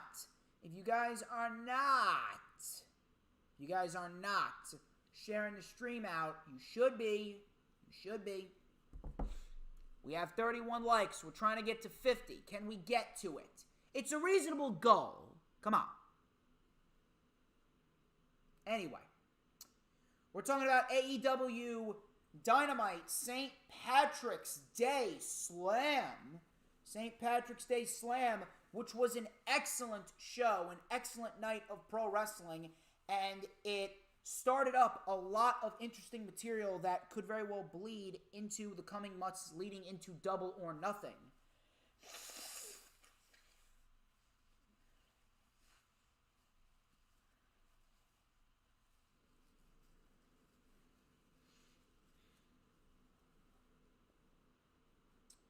So, Penta El Cero Miedo versus Cody Rhodes. That kicked off St. Patrick's Day Slam. And this only went about 10 minutes, but it was a great match for the 10 minutes that it was. So Penta dove over the top rope. He dove over the rope right after Cody, before the match even began. So Penta in the ring. Very nice sling blade. Very nice sling blade to Mr. Cody Rhodes. We then had a guardrail being taken out of the crowd, and it was propped up against the barricade. So Cody then with a beautiful Hurricane Rana off the top. Penta recovered and worked on the injured shoulder. Penta was then sent to the floor. Cody with a tope suicida, sending Penta into the guardrail. Cody then with a super kick, a Canadian Destroyer, and a Cody Cutter. That got a 2. Cody hit the Crossroads, but Penta El Cero Miedo kicked out of the Crossroads. And then Cody went for the Vertebreaker. He hit the Vertebreaker, but Penta still kicked out. So Penta's looking like a beast. Cody then focused on Penta's leg. He sent it into the post, locked in the figure 4, but Penta got to the ropes. Penta then grabbed the arm, and he snapped the arm back, but he took too much time as Cody rolled him up for the win. Afterwards, Penta then attacked Cody before the Nightmare family came out to save Cody. QT, he was late to the punch, obviously playing into the storyline that he is telling with the dissension of the Natural Nightmares. Now, people are complaining that Penta should have won this. Listen, Cody, he's been one of the most selfless individuals since the start of AEW. He put over Jericho, he put over MJF, he lost the TNT title to Darby Allin. He got squashed by 3 minutes to Brody Lee. He lost that Revolution. He wasn't even on the card. He wasn't even on the card for All Out all the way back in 2020 in September. He wasn't even on the card. So if we're going to be quite honest here, Cody, he's been so selfless, but he can't lose all the time. You're going to have to keep Cody looking somewhat legitimate. And the story told in this match, the story that they were trying to tell here was Penta looking strong by kicking out of everything that Cody had to offer, but Penta got cocky and Cody rolled him up for the win. The match was great for 10 minutes that it was. So I don't really understand why people are complaining. Cody can't lose all the time. Now, we could end up getting another match, and maybe Penta wins that match. We'll see what happens. But this was a great match to kick off the show for 10 minutes. Don Callis was in the back, and he gave the Young Bucks a "do not slap leg when kicking" shirt. Obviously, I laughed at that, that was fantastic. Callis then asked the Bucks, "When you look in the mirror, do you see the same Nick and Matt that I saw in New Japan? Think about that." So, I don't know what's going on there, but the invisible hand is working his magic. By the way, if you did not see the promo that Don Callis cut on Rich Swann on Impact Wrestling, I would highly encourage you go out of your way to watch that because it was fucking fantastic. Great promo for 6 minutes. Jade Cargill versus Danny Jordan. Cargill actually looked very good in this one. Cargill, for the 2 minutes that it went, Cargill, this was her second pro wrestling match ever. She was very, very fluid in the ring. Even though she's still a beginner, she's actually very fluid in the ring, and her offense is actually very crisp. She may be a little bit inexperienced, which is why she's like taking her time in the ring and showboating. But I will say, she's coming along very nicely. I'd give her 2-3 years, and I think that she's going to be a very, very, very, very, very important key in the women's division. Cargill ended up winning with the Glam Slam. She looked very, very nice here. She did a nice German suplex and a kip-up. A release German and a kip-up. Looked very, very nice. So I think that Jade Cargill, you give her 2-3 years, she'll actually be a very good hand in the women's division.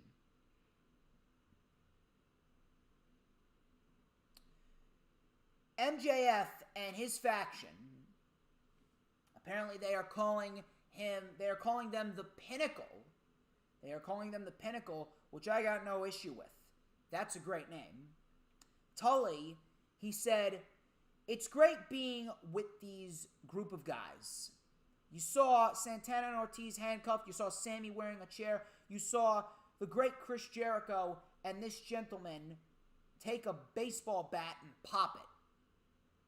I'm going to finish my career with the greatest group of guys in pro wrestling right now. MJF took the mic and he said, it wasn't easy being the most charismatic man in pro wrestling and having to fall back like your hairline. He was obviously talking to Chris Jericho. I pretended to like you and your ha-ha comedy bullshit. You thought that you were taking me under your wing, but in reality, I was down there plucking you feather by feather. Chris, from day one, the goal was to kill the inner circle from the inside. I wanted to build a group even stronger. And what do you say right here? I can't even read my own handwriting. I legitimately can't read my own handwriting. There we go. I wanted to build a group even stronger, and boy, have I ever. Tully called us the Pinnacle. He hyped everyone up. He hyped up Sean Spears, a veteran's veteran. He hyped up FTR. He hyped up Wardlow. He hyped up everyone. He then said, I'm the most talked about individual in pro wrestling today. I'm like a fine wine. I'm only going to get better with age. And when my career is all said and done, Chris Jericho is not going to be the GOAT. No. That's going to be me. As the Pinnacle, we will take what we want. And MJF said to Jericho, he looked right into the camera and he goes, I'm better than you, and you know it. MJF, man, may have cut the best promo of his career right there. That may have been the best promo of MJF's career thus far. This was excellent. I loved every single solitary second of it. MJF and the Pinnacle, excellent material. You are not going to hear a complaint out of me with MJF and the Pinnacle. Matt Hardy took on Matt Hardy did not take on Private Party. Matt Hardy tag teamed with Private Party. Matt Hardy tag teamed with Private Party and the Butcher and the Blade. And they took on Bear Country and Jurassic Express. They took on Bear Country and Jurassic Express. Good stuff right there. And it was a very standard 8-man tag. Really nothing, not 8-man tag, 10-man tag. A very standard 10-man tag. It wasn't all over the place. It wasn't uncoordinated. It was That was pretty much it. So Matt Hardy took over control quickly on Jungle Boy. Bear Country and Jurassic Express, they butted heads verbally in the beginning. Luchasaurus got the hot tag. He actually had a nice hot tag combination. Big choke slam and a moonsault to Isaiah Cassidy. The Blade then saved it. Bear Bronson then tagged in. Marco tagged in. The Butcher and the Blade then took advantage. Private Party hit Gin and Juice. Matt Hardy tagged in and hit the Twist of Fate for the win. So it looks like we are headed towards dissension between Bear Country and Jurassic Express. We could be looking at Bear Country versus Jurassic Express in a tag team match. That I would not mind whatsoever. Christian Cage, he was interviewed. You know, the guy that's not going to have a long-term effect on AEW. Christian Cage says that there are wrestlers called workhorses, but I'm the workhorse. There's a spot that interests me, and that spot is occupied by AEW World Champion Kenny Omega. But I'm going to need to get some wins. But Kenny Omega, I will see you down the road. Now, I'm in AEW to cement my legacy, to put to action 3 simple words. Outwork everyone. Very good promo here. And they're doing the right decision here with Christian Cage. He is not going to be inserted into the World Championship title scene immediately, and he is going to get wins. So if that's the case, we could be looking at Christian Cage possibly getting a title shot, probably at All Out or at Full Gear. That I would not mind. That makes sense. And the natural progression here is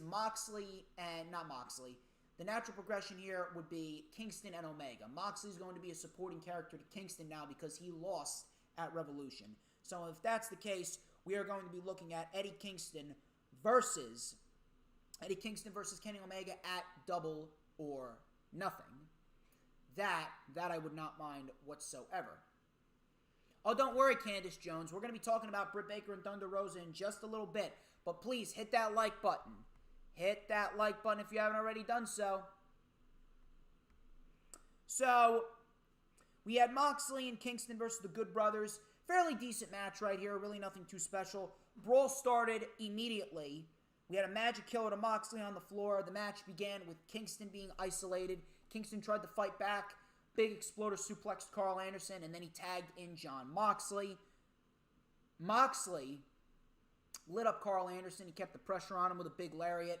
Pile driver broken up by Doc Gallows. We had a suicide dive taking out Gallows. Anderson came back with a spine buster. And then we actually had a boot of doom. They took out Kingston. They pinned Moxley, but Moxley kicked out. Gallows then brawled with Kingston. Moxley ended up rolling up Anderson for the win. That was pretty much that. The Good Brothers then attacked. Out came Omega. Kenny Omega with a chair. Kingston then shoved down Omega. He was swarmed. We had a magic killer to Kingston. They wrapped the chair around Kingston's leg, stomped on Kingston's leg. Looked brutal there. That is obviously going to be the layer that adds on to the storyline, and we are going to be looking at Kingston and Omega at Double or Nothing, which is the right decision. Afterwards, the Young Bucks actually came out because they were going to stomp a chair into Moxley's neck. Young Bucks came out and they put up the 2 Sweet, but the Young Bucks did not take it. Kenny Omega actually got in their face, and he was getting pissed off. So it looks like we could be headed towards the Young Bucks potentially versus the Good Brothers. That is a very, very interesting scenario right there. So Tony Schiavone, he interviewed Sting and Darby Allin, and he asked Darby's thoughts on the aftermath of the match last week. Darby says he wants to be a fighting champion week in and week out, and he challenged the Dark Order, any member of the Dark Order, to accept a match next week. Lance Archer then came out, and my God, do I love Lance Archer. He said that it should be my time all the time. Archer said, Darby, you're the biggest indie-rific joke in the company.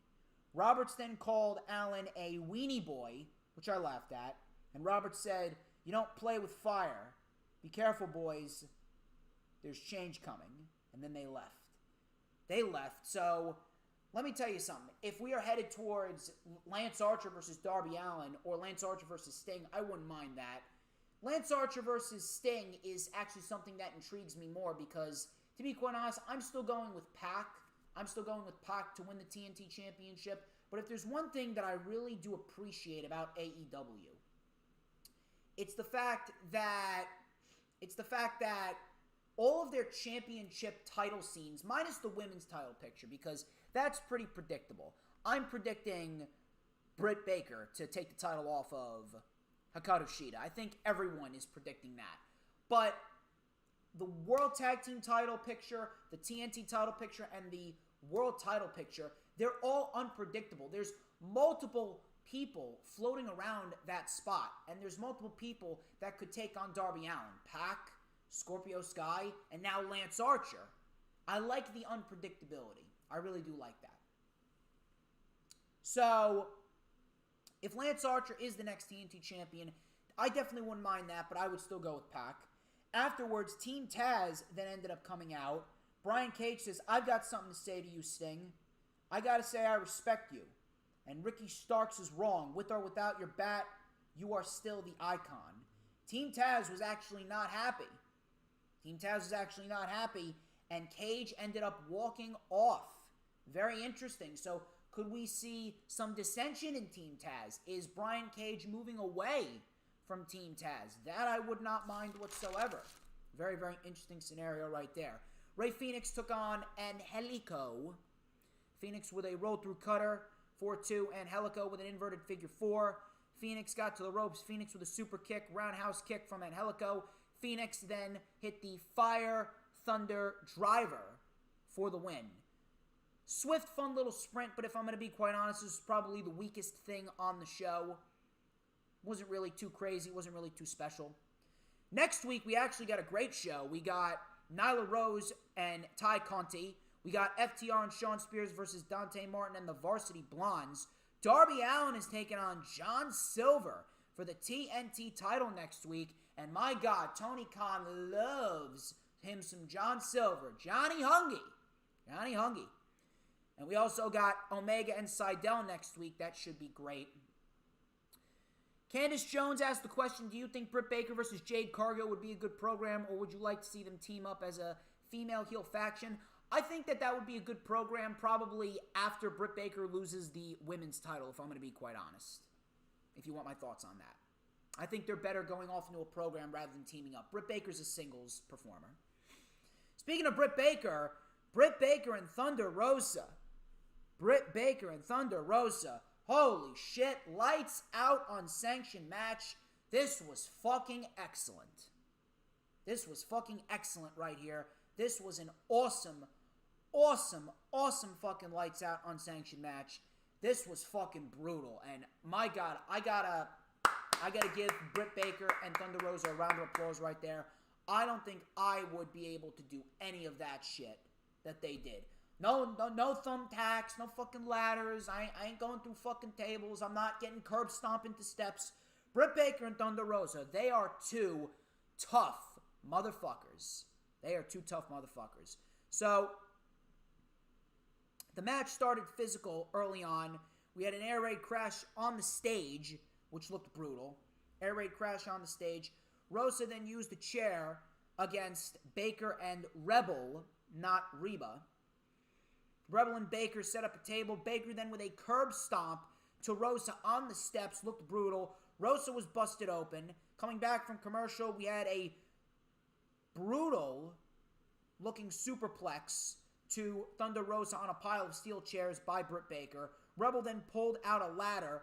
Rosa then drop kicked the ladder into Baker's face. Rosa then sandwiched Britt Baker between the buckle and the ladder and then drop kicked the ladder right into Britt Baker's jaw. We then had Baker. She was actually busted open. Rosa then set up another table. Baker then with a super kick and an STO into the ladder. Baker then went up to the top, but Rosa stopped her. Rosa with a Death Valley driver onto the ladder off the top. Baker was able to kick out. Baker then with a DDT to Rosa on the steel chair. Baker then brought out thumbtacks. Rosa then hit Rebel with a crutch, drop kicking Rebel through the table. Baker then got powerbombed onto the motherfucking thumbtacks. Thumbtacks coming out of her upper back, but she kicked out. She then went for the lockjaw with the thumbtacks still in her back. Rosa was then able to fight out, and then they went out to the apron. Rosa then with the Fire Thunder Driver through the table for the win. Thunder Rosa wins an excellent match, and this is definitely going to put a bookmark in the feud that is Britt Baker and Thunder Rosa. So here's what we're looking at here. The match was excellent, first off. Let's get that out of the way. The match was fucking excellent. Will go down as probably one of the top three, if not the top three, then probably the best women's match that the company's produced thus far. So, I had a feeling that Thunder Rosa was going to win, considering that this is a lights-out unsanctioned match. It doesn't count on the overall records. And if that's the case, and it doesn't count on the overall records, then what we're looking at here is we're going to be looking at Britt Baker using this and using this loss to propel her and saying, hey, it wasn't on the records. And she's going to continue gaining wins, and she's going to end up being the one to take the title off of Hikaru Shida. And then this feud is going to be revisited at the end of the year, where Britt Baker takes on Thunder Rosa for the Women's Championship, and Thunder Rosa will be the Women's Champion. I think things are going to come full circle. Just like they came full circle with Omega and Moxley, things are going to come full circle with Britt Baker and Hikaru Shida. And I have a feeling we are going to see Britt Baker become the new Women's Champion, and Shida is going to take a back seat to Baker, and Rosa and Britt Baker are going into a program come full gear of this year. But overall, an excellent fucking episode of AEW Dynamite.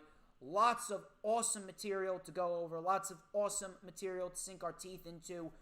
Capped off with an excellent lights out unsanctioned match. And that was AEW Dynamite for you.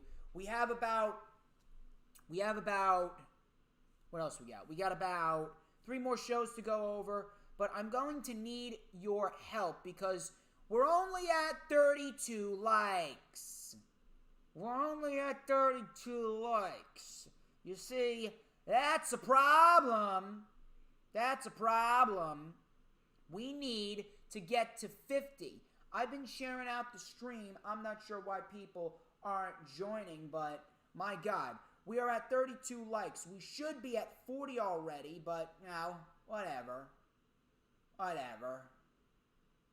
I'm going to need some help here. I'm going to need you all. Look at this!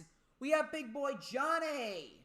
Big Boy Johnny. Please hit that like button if you haven't already done so. Big Boy Johnny, I greatly appreciate you stopping by. Where's the rest of the posse? My God, like where's Jesse? Where's Jesse? Where's Brian King? Where's Leo? I'm not sure where Leo went. I mean, come on. Unbelievable. Please hit that like button, Big Boy Johnny.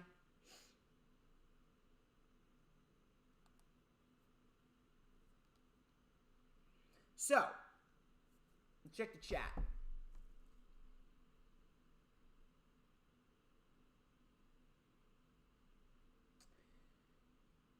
Candace Jones asks, have you bought your Peacock subscription yet? No, I have not switched yet because that's set to expire. That's actually set to expire on the 4th of April. So I'm going to wait till after Fast Lane to sign up for the Peacock deal, if anything. Mainly because of the fact that if it's already just going to automatically subscribe, I don't really need to worry about that too much. You know what I mean? Thank you for hitting that like button, Big Boy Johnny. We are at 33 likes. We're trying to get to 50. Please, share out the stream. Everyone, I want everyone in here to share out the stream on all platforms of social media. I know Danielle has already done so. I know Peanuts and I know that Adam has already done so. Please, share out the stream on all platforms of social media. You are not going to want to miss anything else that we're talking about. We're going to talk about NXT next. So Finn Balor kicked off the show. And he said, St. Patrick's Day, 2021. Finn Balor is still NXT champion. By the way, NXT was not very good this week. NXT pissed me the fuck off this week. He says, I've been waiting for you. Only one man remains, Karrion Kross. I've been waiting for you. And at TakeOver Stand and Deliver, your time is up. So Cross and Scarlett then came out. Cross said, this entire situation was never going to happen until you and I settled our separate affairs. And now it's me and you. Nobody else involved. They need to know who the real champion is around here. The entire world needs to know. So Finn says, everybody wants to be champion until the real champion walks in the room. I'm going to tell you something that nobody has the balls to tell to your face. You walk like a champion. You talk like a champion. But Finn Balor's the champion. And you don't have what it takes to be in the main event and beat me. Cross said, I promise you, at NXT TakeOver, you're going to know what it feels like when I squeeze all the oxygen out of your skull and I choke you out. Finn Balor goes, and you're going to know what it feels like to be in the main event of TakeOver and choke. Now, this segment was awesome. Now, this segment was really getting heated. I liked what they were doing here. Scarlett said, this right here, two champions, both draped in gold, the world in awe, it all happens for a reason. And then all of a sudden, Lorcan and Birch came out. Birch was like, look at you getting your fighting words on. Balor, you know who you should be fighting for the NXT Championship. Lorcan says, it's the best technical wrestler this place has ever seen, Pete Dunne. The man who held the UK Championship for 415 days. It was actually 685 days, Mr. Lorcan. Nice try.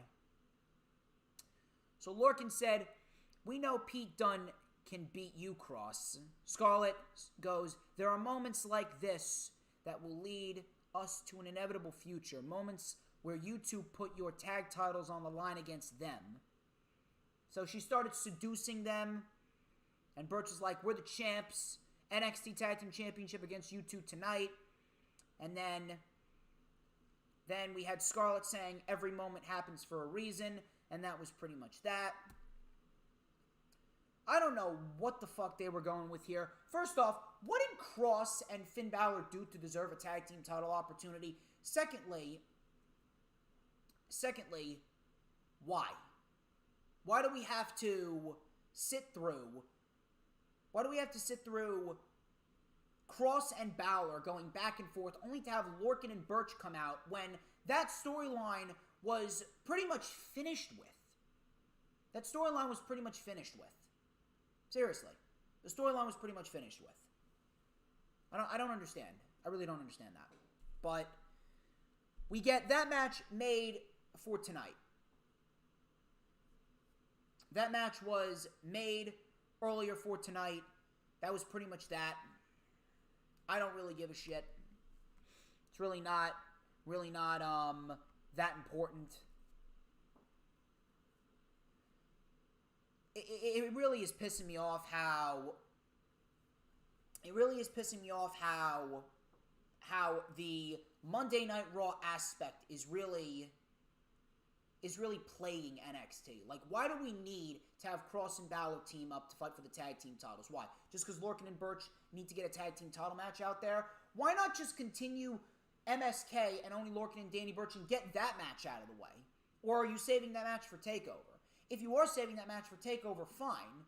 But at the end of the day, why do we need only Lorcan and Danny Burch to fight in a scenario where they can't lose, and then Cross and Balor can't lose, and then you end up pinning the fucking NXT champion? The match didn't even go 10 fucking minutes.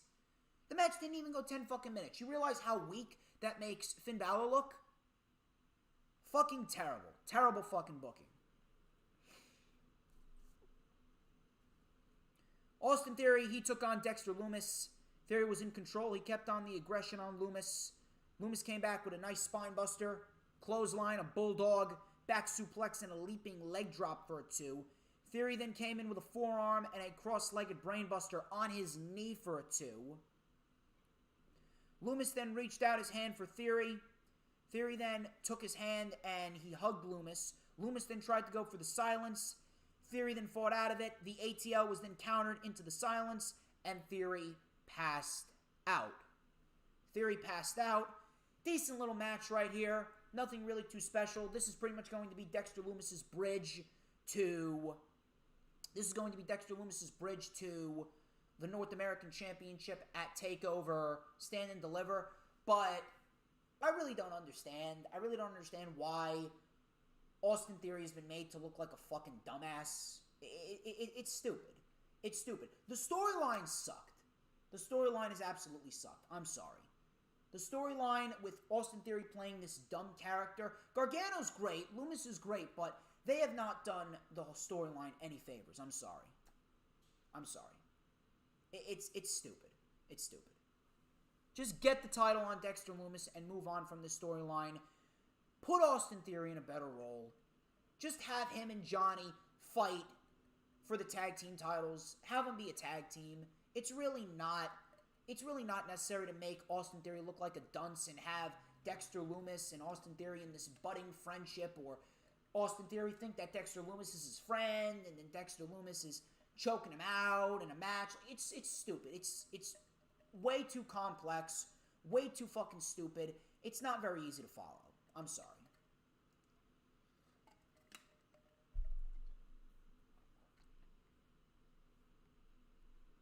So, we come back from commercial. Adam Cole was in the ring, and he said last week, Kyle O'Reilly made the biggest mistake of his life. Before last week, I was never mad at Kyle, but then Kyle decides to cost me the NXT title. He says, deep down, you are jealous of me because you know you will never be as successful as me. Congratulations, Kyle O'Reilly, because you just wrote your death warrant. I don't give a damn if Kyle is medically cleared or not. I'm not leaving this ring until Kyle brings his ass down to this ring, and I finish this once and for all.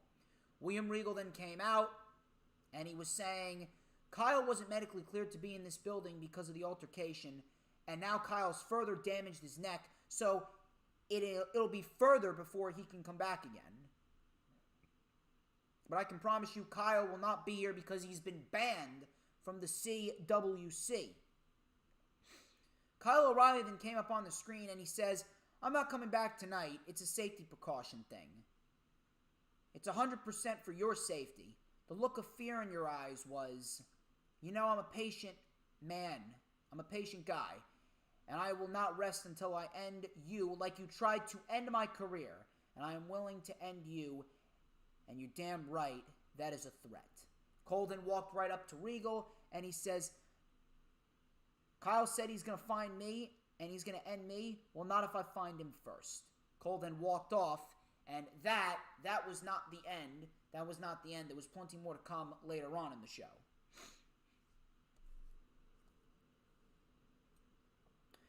Ember and Shotzi were in the back. Jessie Kamea, Aaliyah, and Robert Stone, they walked up to them and they challenged them for the NXT Women's Tag Team titles, which again, they should not even be a thing.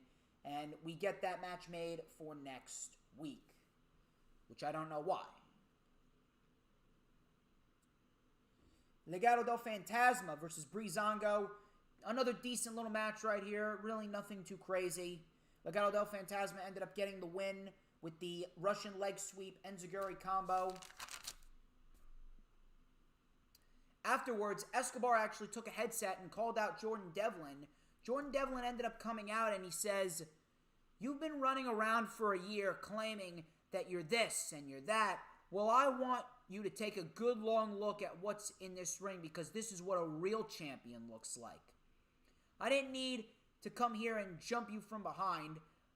I told the whole world I was coming here to call you out and I didn't need two little stooges to do it. Escobar then looked at Wilde and Mendoza and said, I got this. I got this. Escobar then told Devlin, or he was staring face to face with Devlin. Devlin told him, you've been telling everyone that you're the king of this division, but the ace is back in town. So you can take your replica title and chuck it in the trash because the real cruiserweight champion is back. Escobar then says, I have redefined what it means to be a cruiserweight. I've made history, and I've proven it time after time, and you know why you still have that title? Because everyone forgot you still even had it in the first place. So wrap up business in the UK and face me at NXT TakeOver Stand and Deliver. The Irish Ace versus Santos Escobar. And we'll settle this once and for all. Devlin then with the headbutt and the Devlin side suplex, and he got out of dodge. So it looks like we got Devlin versus Escobar at TakeOver Stand and Deliver, and it looks like we could be looking at Jordan Devlin beating Santos Escobar, and he's going to be the Cruiserweight Champion for the foreseeable future, which I do not mind. Sarai, however you pronounce her name, she's coming to NXT, another Japanese superstar, which I don't mind. Zoe Stark, she took on Dakota Kai. The women's division in NXT, very, very good. This was probably the best match of the night. This is probably the best thing on the show. Zoe Stark, she's really coming into her own. I'm really liking what Zoe Stark has been doing. So Zoe Stark took on Dakota Kai. Kai was in control before Stark came out with a slingshot plancha. Coming back from commercial, we had a double lariat. Both women were down. We had a half and half suplex and a slingshot knee, or a sliding knee, rather, by Stark for a 2. We had a big punt kick by Kai. We had a spin kick by Stark. We had a springboard by Stark, but Dakota Kai caught her with a super kick, and then a running boot in the corner. Then Stark was pinned, but Stark was able to kick out. Stark then with a knee and a rolling senton on Kai. Stark went up to the top. He went up to the top. She went up to the top, but Kai cut her off, and then she hit the assisted go to kick. And Dakota Kai ended up winning a very good match here against Zoe Stark. Very, very, very, very good stuff. Probably the best thing on the show. Very, very, very, very interested in what Zoe Stark is in for. Afterwards, Io Shirai came out, and she had a contract. She stared at Kai, walked right past her, and then looked at Raquel and said, "I want you next. Sign the contract." And she signed the contract, and Raquel walked away. I did not like this at all. I did not like this ending segment at all. The match was very good, but you pretty much made Dakota Kai feel irrelevant. That's what I don't like. The shit booking of the division has now caused Dakota Kai to feel irrelevant because now she is not one half of the women's tag team titles, or the women's tag team champions, rather. And now Raquel Gonzales is going to win the women's title. Raquel Gonzales is going to win the women's title, and it's pretty much going to be some scenario where Raquel is going to get all the glory, Raquel's going to get all the shine, and Dakota Kai is going to get the short end of the stick. How is that fair to Dakota Kai? I didn't like that. Matter of fact, I fucking hated that. I hated that. GYV, Grizzled Young Veterans, who are fantastic, Grizzled Young Veterans, they were backstage, and they promised to give MSK a receipt for what they did to Zach Gibson's hand. Imperium were on their way to the ring before Ciampa came out, and he attacked Fabian Eichner. He sent Eichner over the barricade, and we had a swift little match between Bartel and Ciampa. Ciampa ended up winning with the Willow's Bell. Very, very quick, very, very swift. Afterwards, we had Imperium's music hitting the PA system, and boom, out comes Walter. Walter comes out. He walks to the ring. Imperium then swarms Ciampa. Walter then chops Ciampa and powerbombs Ciampa right in the middle of the ring. Imperium stood tall, and that was pretty much that.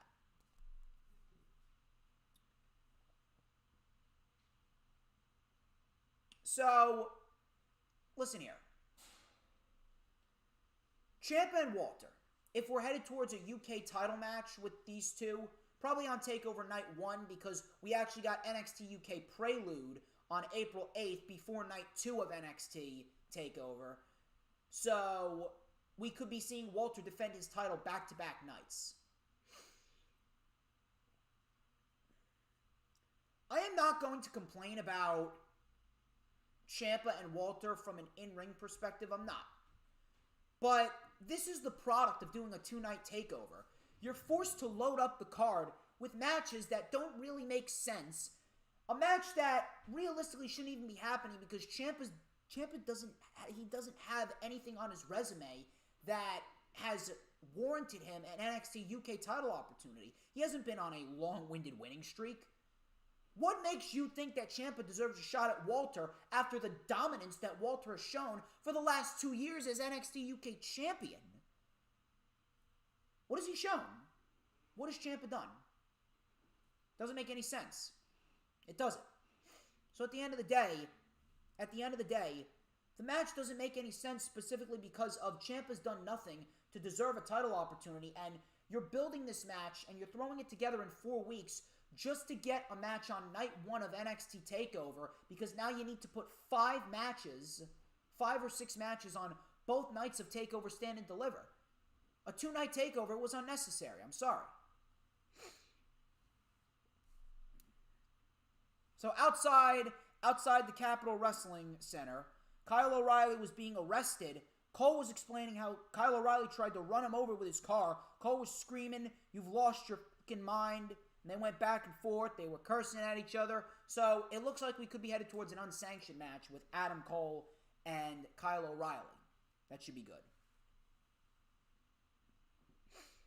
So we had LA Knight versus August Gray. Now, LA Knight was physically impressive, don't get me wrong. He can wrestle. Bronson Reed came out with LA Knight's jacket. He put it on and he ripped it. Gray then tried to take advantage, but Knight hit a snapmare driver and LA Knight got the win. That was pretty much that. That was LA Knight's debut. Listen, LA Knight's a great promo. LA Knight looks physically impressive. He's physically fit. And he can wrestle just fine. But be honest with yourself here. You really think he's going to go on to achieve great success? The last individual, there's only been one individual that had this playboy, millionaire, high-class lifestyle heel gimmick in NXT that actually went on to achieve great things in NXT, and that was Bobby Roode. And then when Bobby Roode hit the main roster, he was fucking buried. Bobby Roode was buried. EC3, he didn't have enough time in NXT to showcase what he could really do. And you really think LA Knight's going to favor any better? No. I hope I'm wrong, but all I see when I look at LA Knight is EC3 2.0. On top of that, the name's fucking terrible. I'm sorry. Name's fucking terrible. I'm not sure who the fuck came up with that name. LA Knight.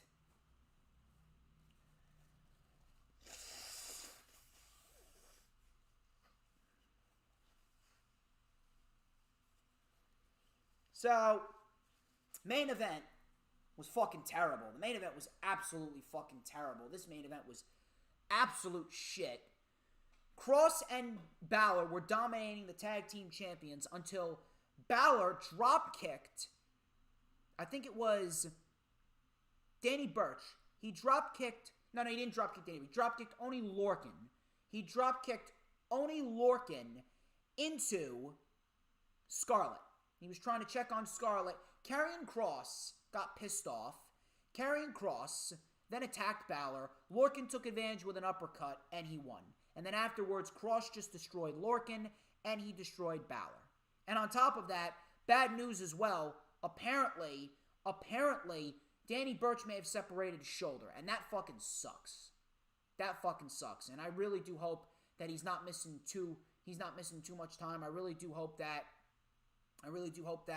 it's not going to be too big of an issue. I really do hope he's okay, and I really do hope he defends the titles and they do lose them properly instead of relinquishing them. I hope they do lose them properly at NXT TakeOver Stand and Deliver.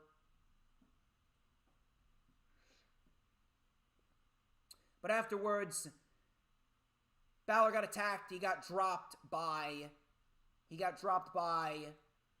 Karrion Kross. And Scarlett whispered, "Everything happens for a reason and you can't escape fate." Kross and Scarlett stood over Balor, and that was pretty much it. That was NXT.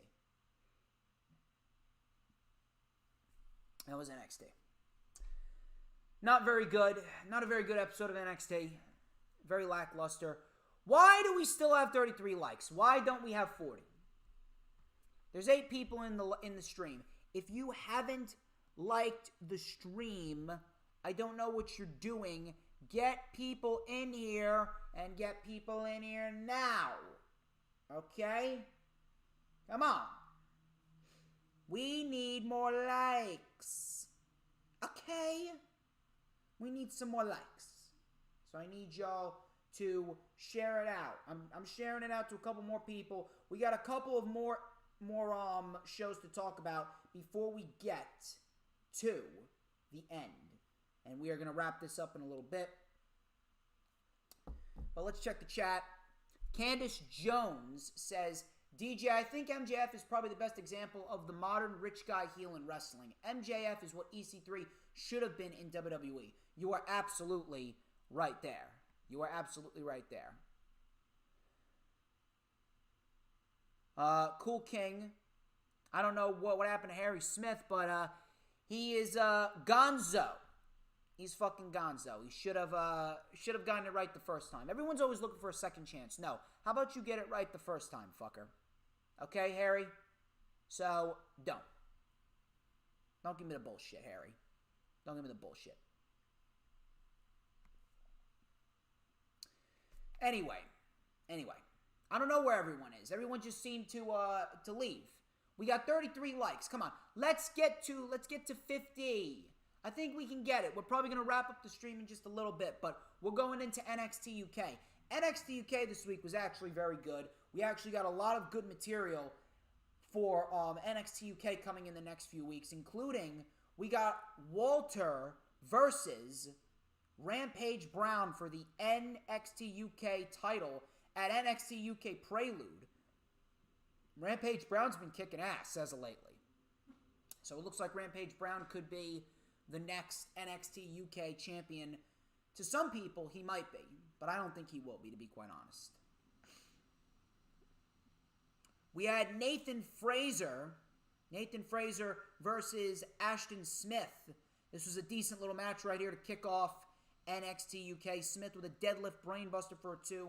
Looked beautiful. Fraser came back, springboard coast to coast for a 2. Smith with a beautiful blue thunder bomb for a 2 before Fraser hit a moonsault Eye of the Hurricane, and then he hit a frog splash for the win, which looked awesome.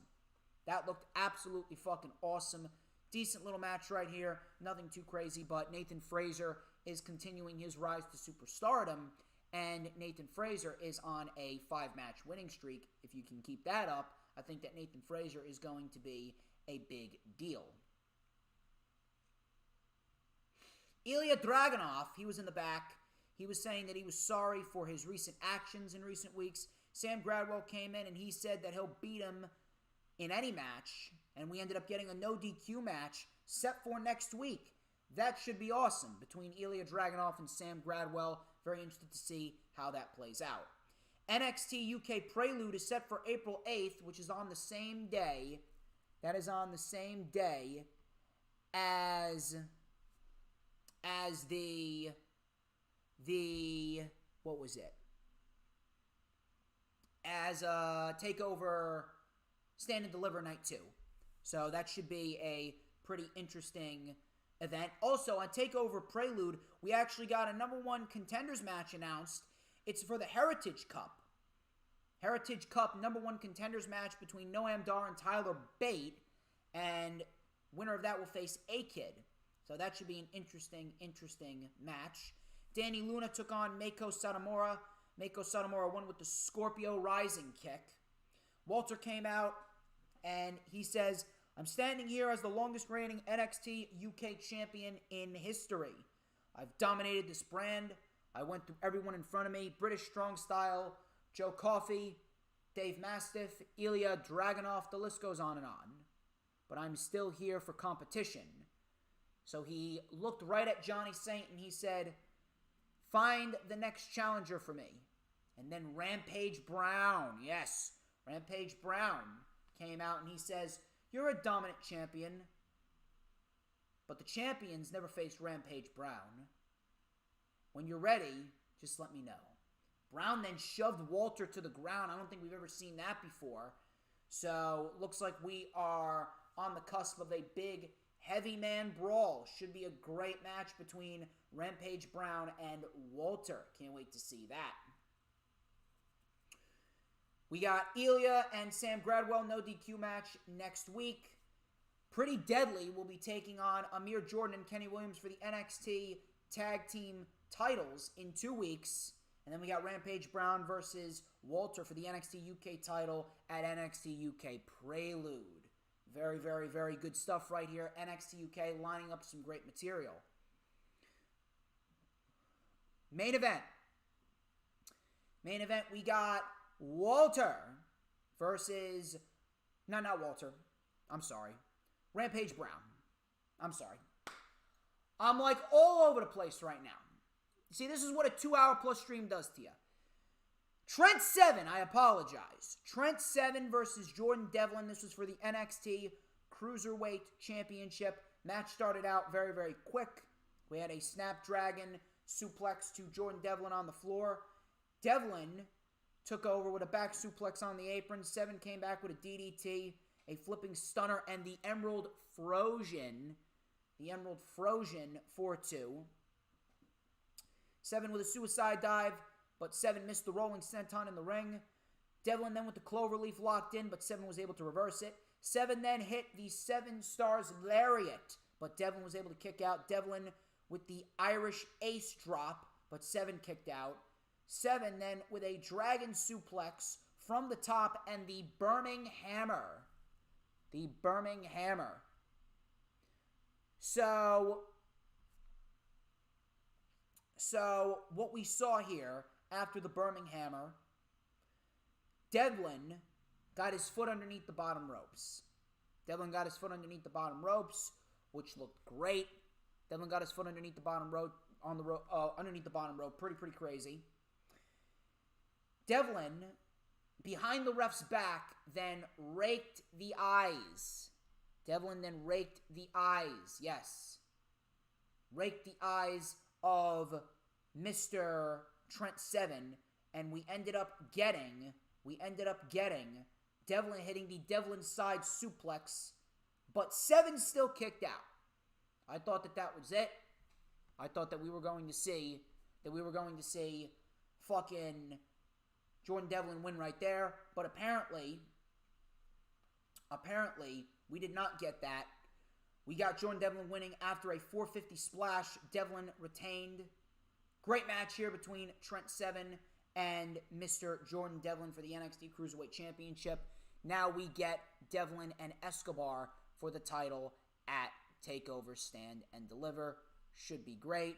I don't know where else it could be leading to, but should be a good one. Should be a good one. Should be a good one right there. Fuck you, fuck you, Candice Jones. You got nothing because you ended up watching the video anyway. So I'm gonna get your view, so you can suck my testicles. That was pretty much NXT UK for you. Very good show. Very good show. NXT UK. If you're not watching NXT UK, I would definitely recommend y'all start watching NXT UK because it's actually a very, very, very interesting show. We got a great main event with Trent Seven and Jordan Devlin for the NXT Cruiserweight title. We got some great stuff. So, please, please, please, please. If you're not watching NXT UK, please do so. Proud Mixed Child, I'm glad that you are back. I'm glad that you are back, Mr. Proud Mixed Child. Very, very happy to see you back.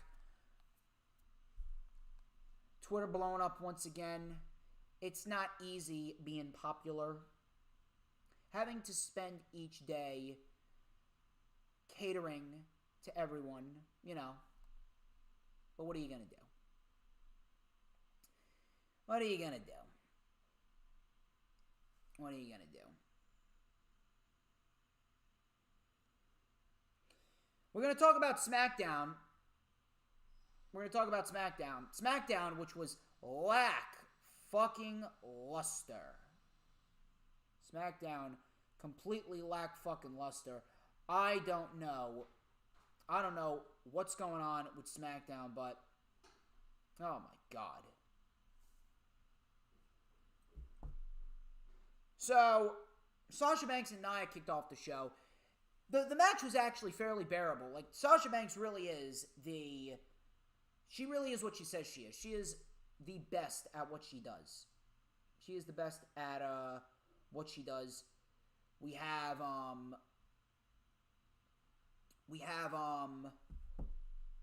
your Charlotte Flairs who think that everyone's the best.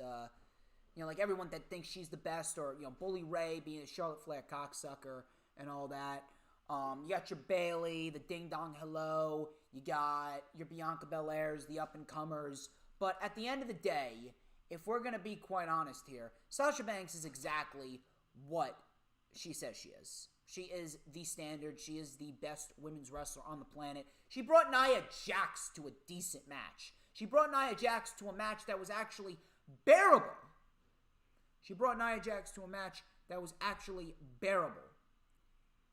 So, at the end of the day, you can't discredit Sasha Banks in any way, shape, or form. Sasha Banks versus Nia. Banks got military pressed by Nia. Up in the air, high up in the air, looked brutal. We had a Samoan drop for a 2. Bianca then came out and she tried to hype up Sasha Banks. This was stupid. This was fucking inconsistent because before the match even happened, Bianca said that she wasn't coming out to save Sasha. But here she is, out to save Sasha. The inconsistency and the illogic on the show just fucking pisses me the fuck off to no fucking end. No fucking end. It pisses me off. So, Nia swung Sasha into the buckle in a stretch muffler position, which looked brutal. I actually like that. Sasha then came back with a kick to the head, satellite DDT into the bank statement. Belair and Baszler then got into it. Baszler then accidentally hit Nia by mistake with a big knee. Belair then with a toss to Shayna Baszler, tossing her to the floor. Sasha then with a jackknife cover for the win. Probably the best thing on the show was...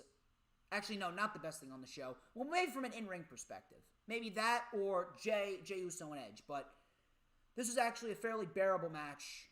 That was pretty much that. Seth Rollins then came out to the ring. He talked about his return. And the locker room came out to greet him because they had respect. And he said, I respected their decision to walk out and be idiots. But one person took disrespect too far. Cesaro embarrassed me. He's jealous of my success that I've had and that I'm a WrestleMania main eventer. I'm not a failure. I'm a fighter. Last week, you can't say the same about him. So they replayed what happened last week between Rollins and Cesaro. Rollins then mocked Cesaro for reaching for the brass ring.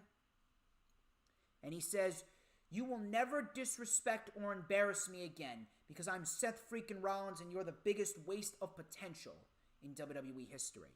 Nakamura then came out. He took the mic. He stood face to face with Rollins and he said, shut up.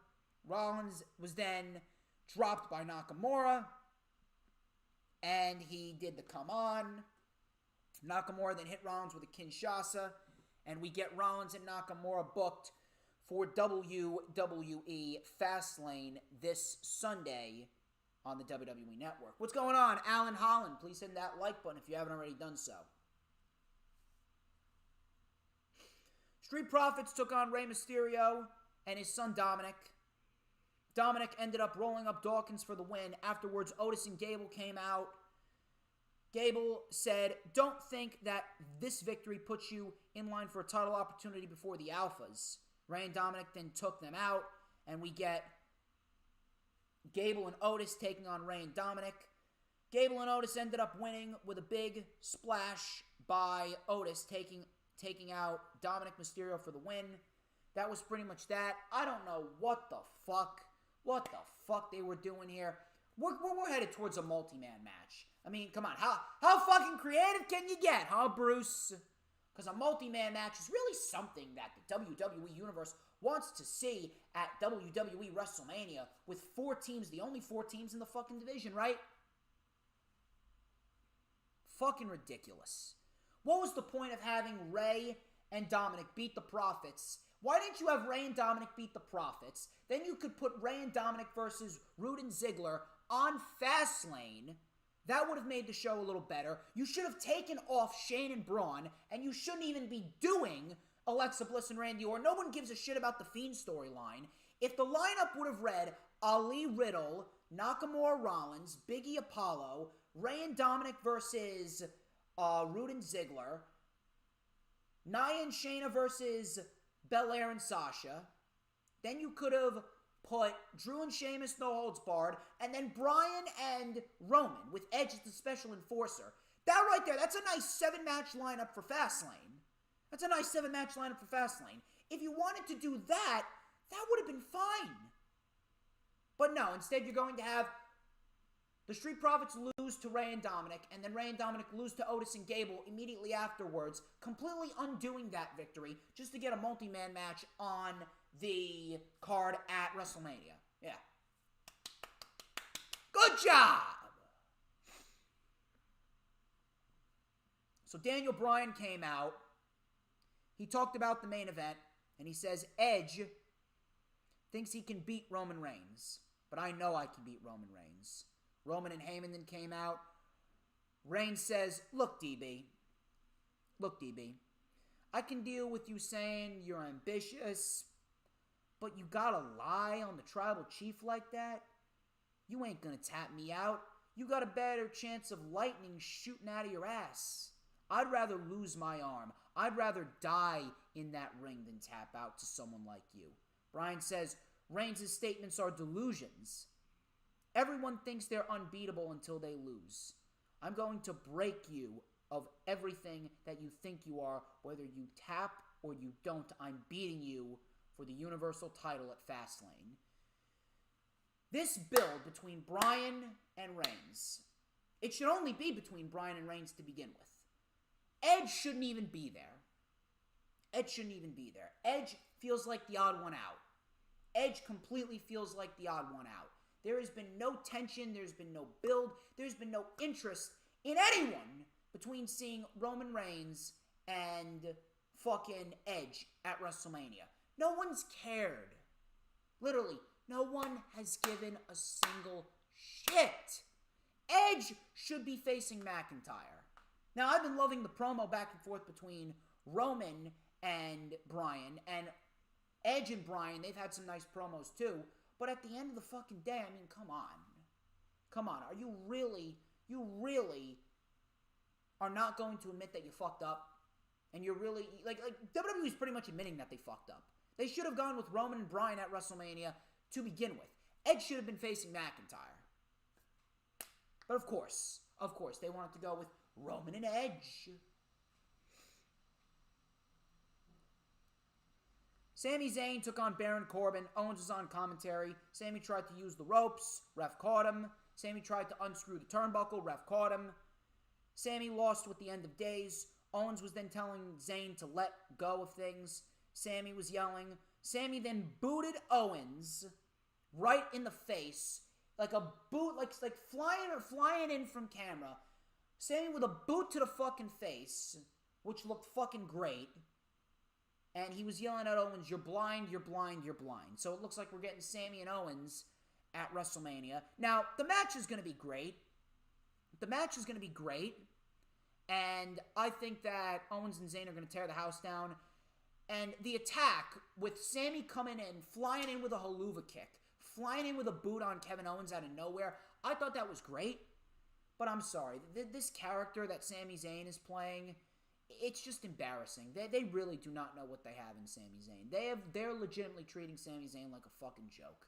I'm sorry. This whole character that Sami Zayn has been playing, it's just not good. It's just not good. The whole conspiracy shit thing, it's legitimately wondering. It's legitimately wondering if they're just doing this just to embarrass Sami Zayn.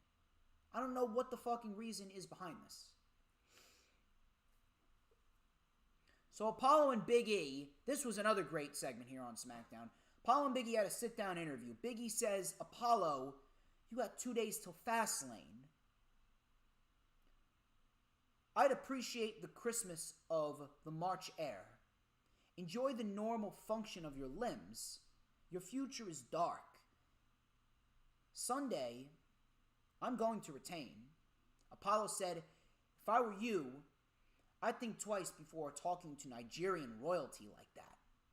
I'm going to crack your face, and you'll see the Nigerian warrior within me as I stand over your mangled body as the new Intercontinental Champion.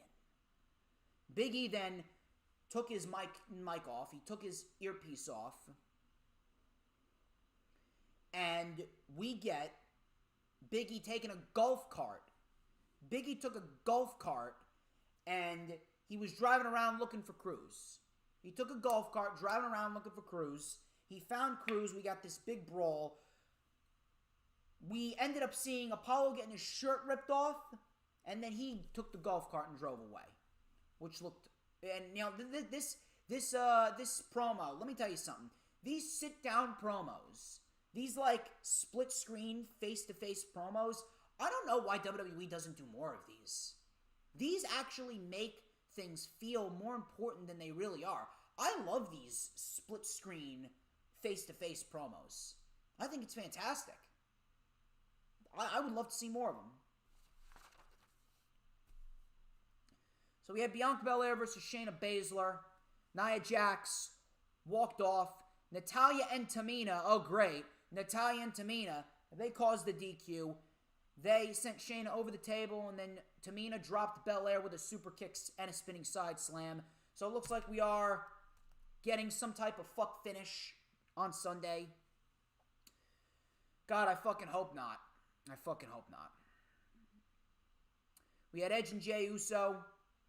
Decent match. Edge looked good. Uso was in control. Edge mounted a comeback with a crossbody. A knee to the shoulder of Jey. We had a middle rope Hurricane Rana, which looked good. Edge with the execution. Uso went for the super kick. He got a super kick, and then he hit the splash. Edge was able to kick out. Edge hit the spear for the win. Decent little match right there. Really nothing too crazy. Very, very predictable scenario. Edge was then speared by Roman. Bryan then came in, but he was attacked by Jey. Roman then speared Bryan, and he stood tall to end the show. And that is pretty much what we are looking at come Sunday. Very lackluster. I don't give a shit. I really don't. I don't give a shit about Fast Lane. I just hope for a decent wrestling show. I don't give a shit about WrestleMania. SmackDown sucks. Raw sucks. NXT sucks too. But anyway, ladies and gentlemen, that wraps up this edition of the Lightning Flash Update. I would like to thank each and every single one of you who tuned into this video. Please be sure to like, comment, and subscribe. Please make sure to check out all the links in the description, all the social media links in the description, including my Twitter, Instagram, and Facebook. Please be sure to check out Hibiki High Spots, where me and Hibiki, we reviewed WrestleMania 3. Please make sure to check out the rundown for WWE Fast Lane pay-per-view, which starred Mr. Jay Alletto. If you missed that, please make sure to check it out. Please make sure to like, comment, subscribe, as per usual. Turn on the bell for all notifications. Thank you, Dee Dee. Thank you, Cool King. Thank you, Proud Mixed Child. Thank you, Peanuts. Thank you, TM. Thank you, Jess. I greatly appreciate you. You guys are absolutely awesome. You guys are awesome. Ladies and gentlemen, ladies and gents, I'm DJ Storms. What's going on over here? We got, there we go. There we go. I don't know what's going on right there. Anyway, I'm DJ Storms. This has been the Lightning Flash Update. You guys have an awesome, awesome, awesome Sunday. And I will catch you tomorrow tweeting live for WWE Fast Lane. And yes, I said that right. Fast Lane. Peace.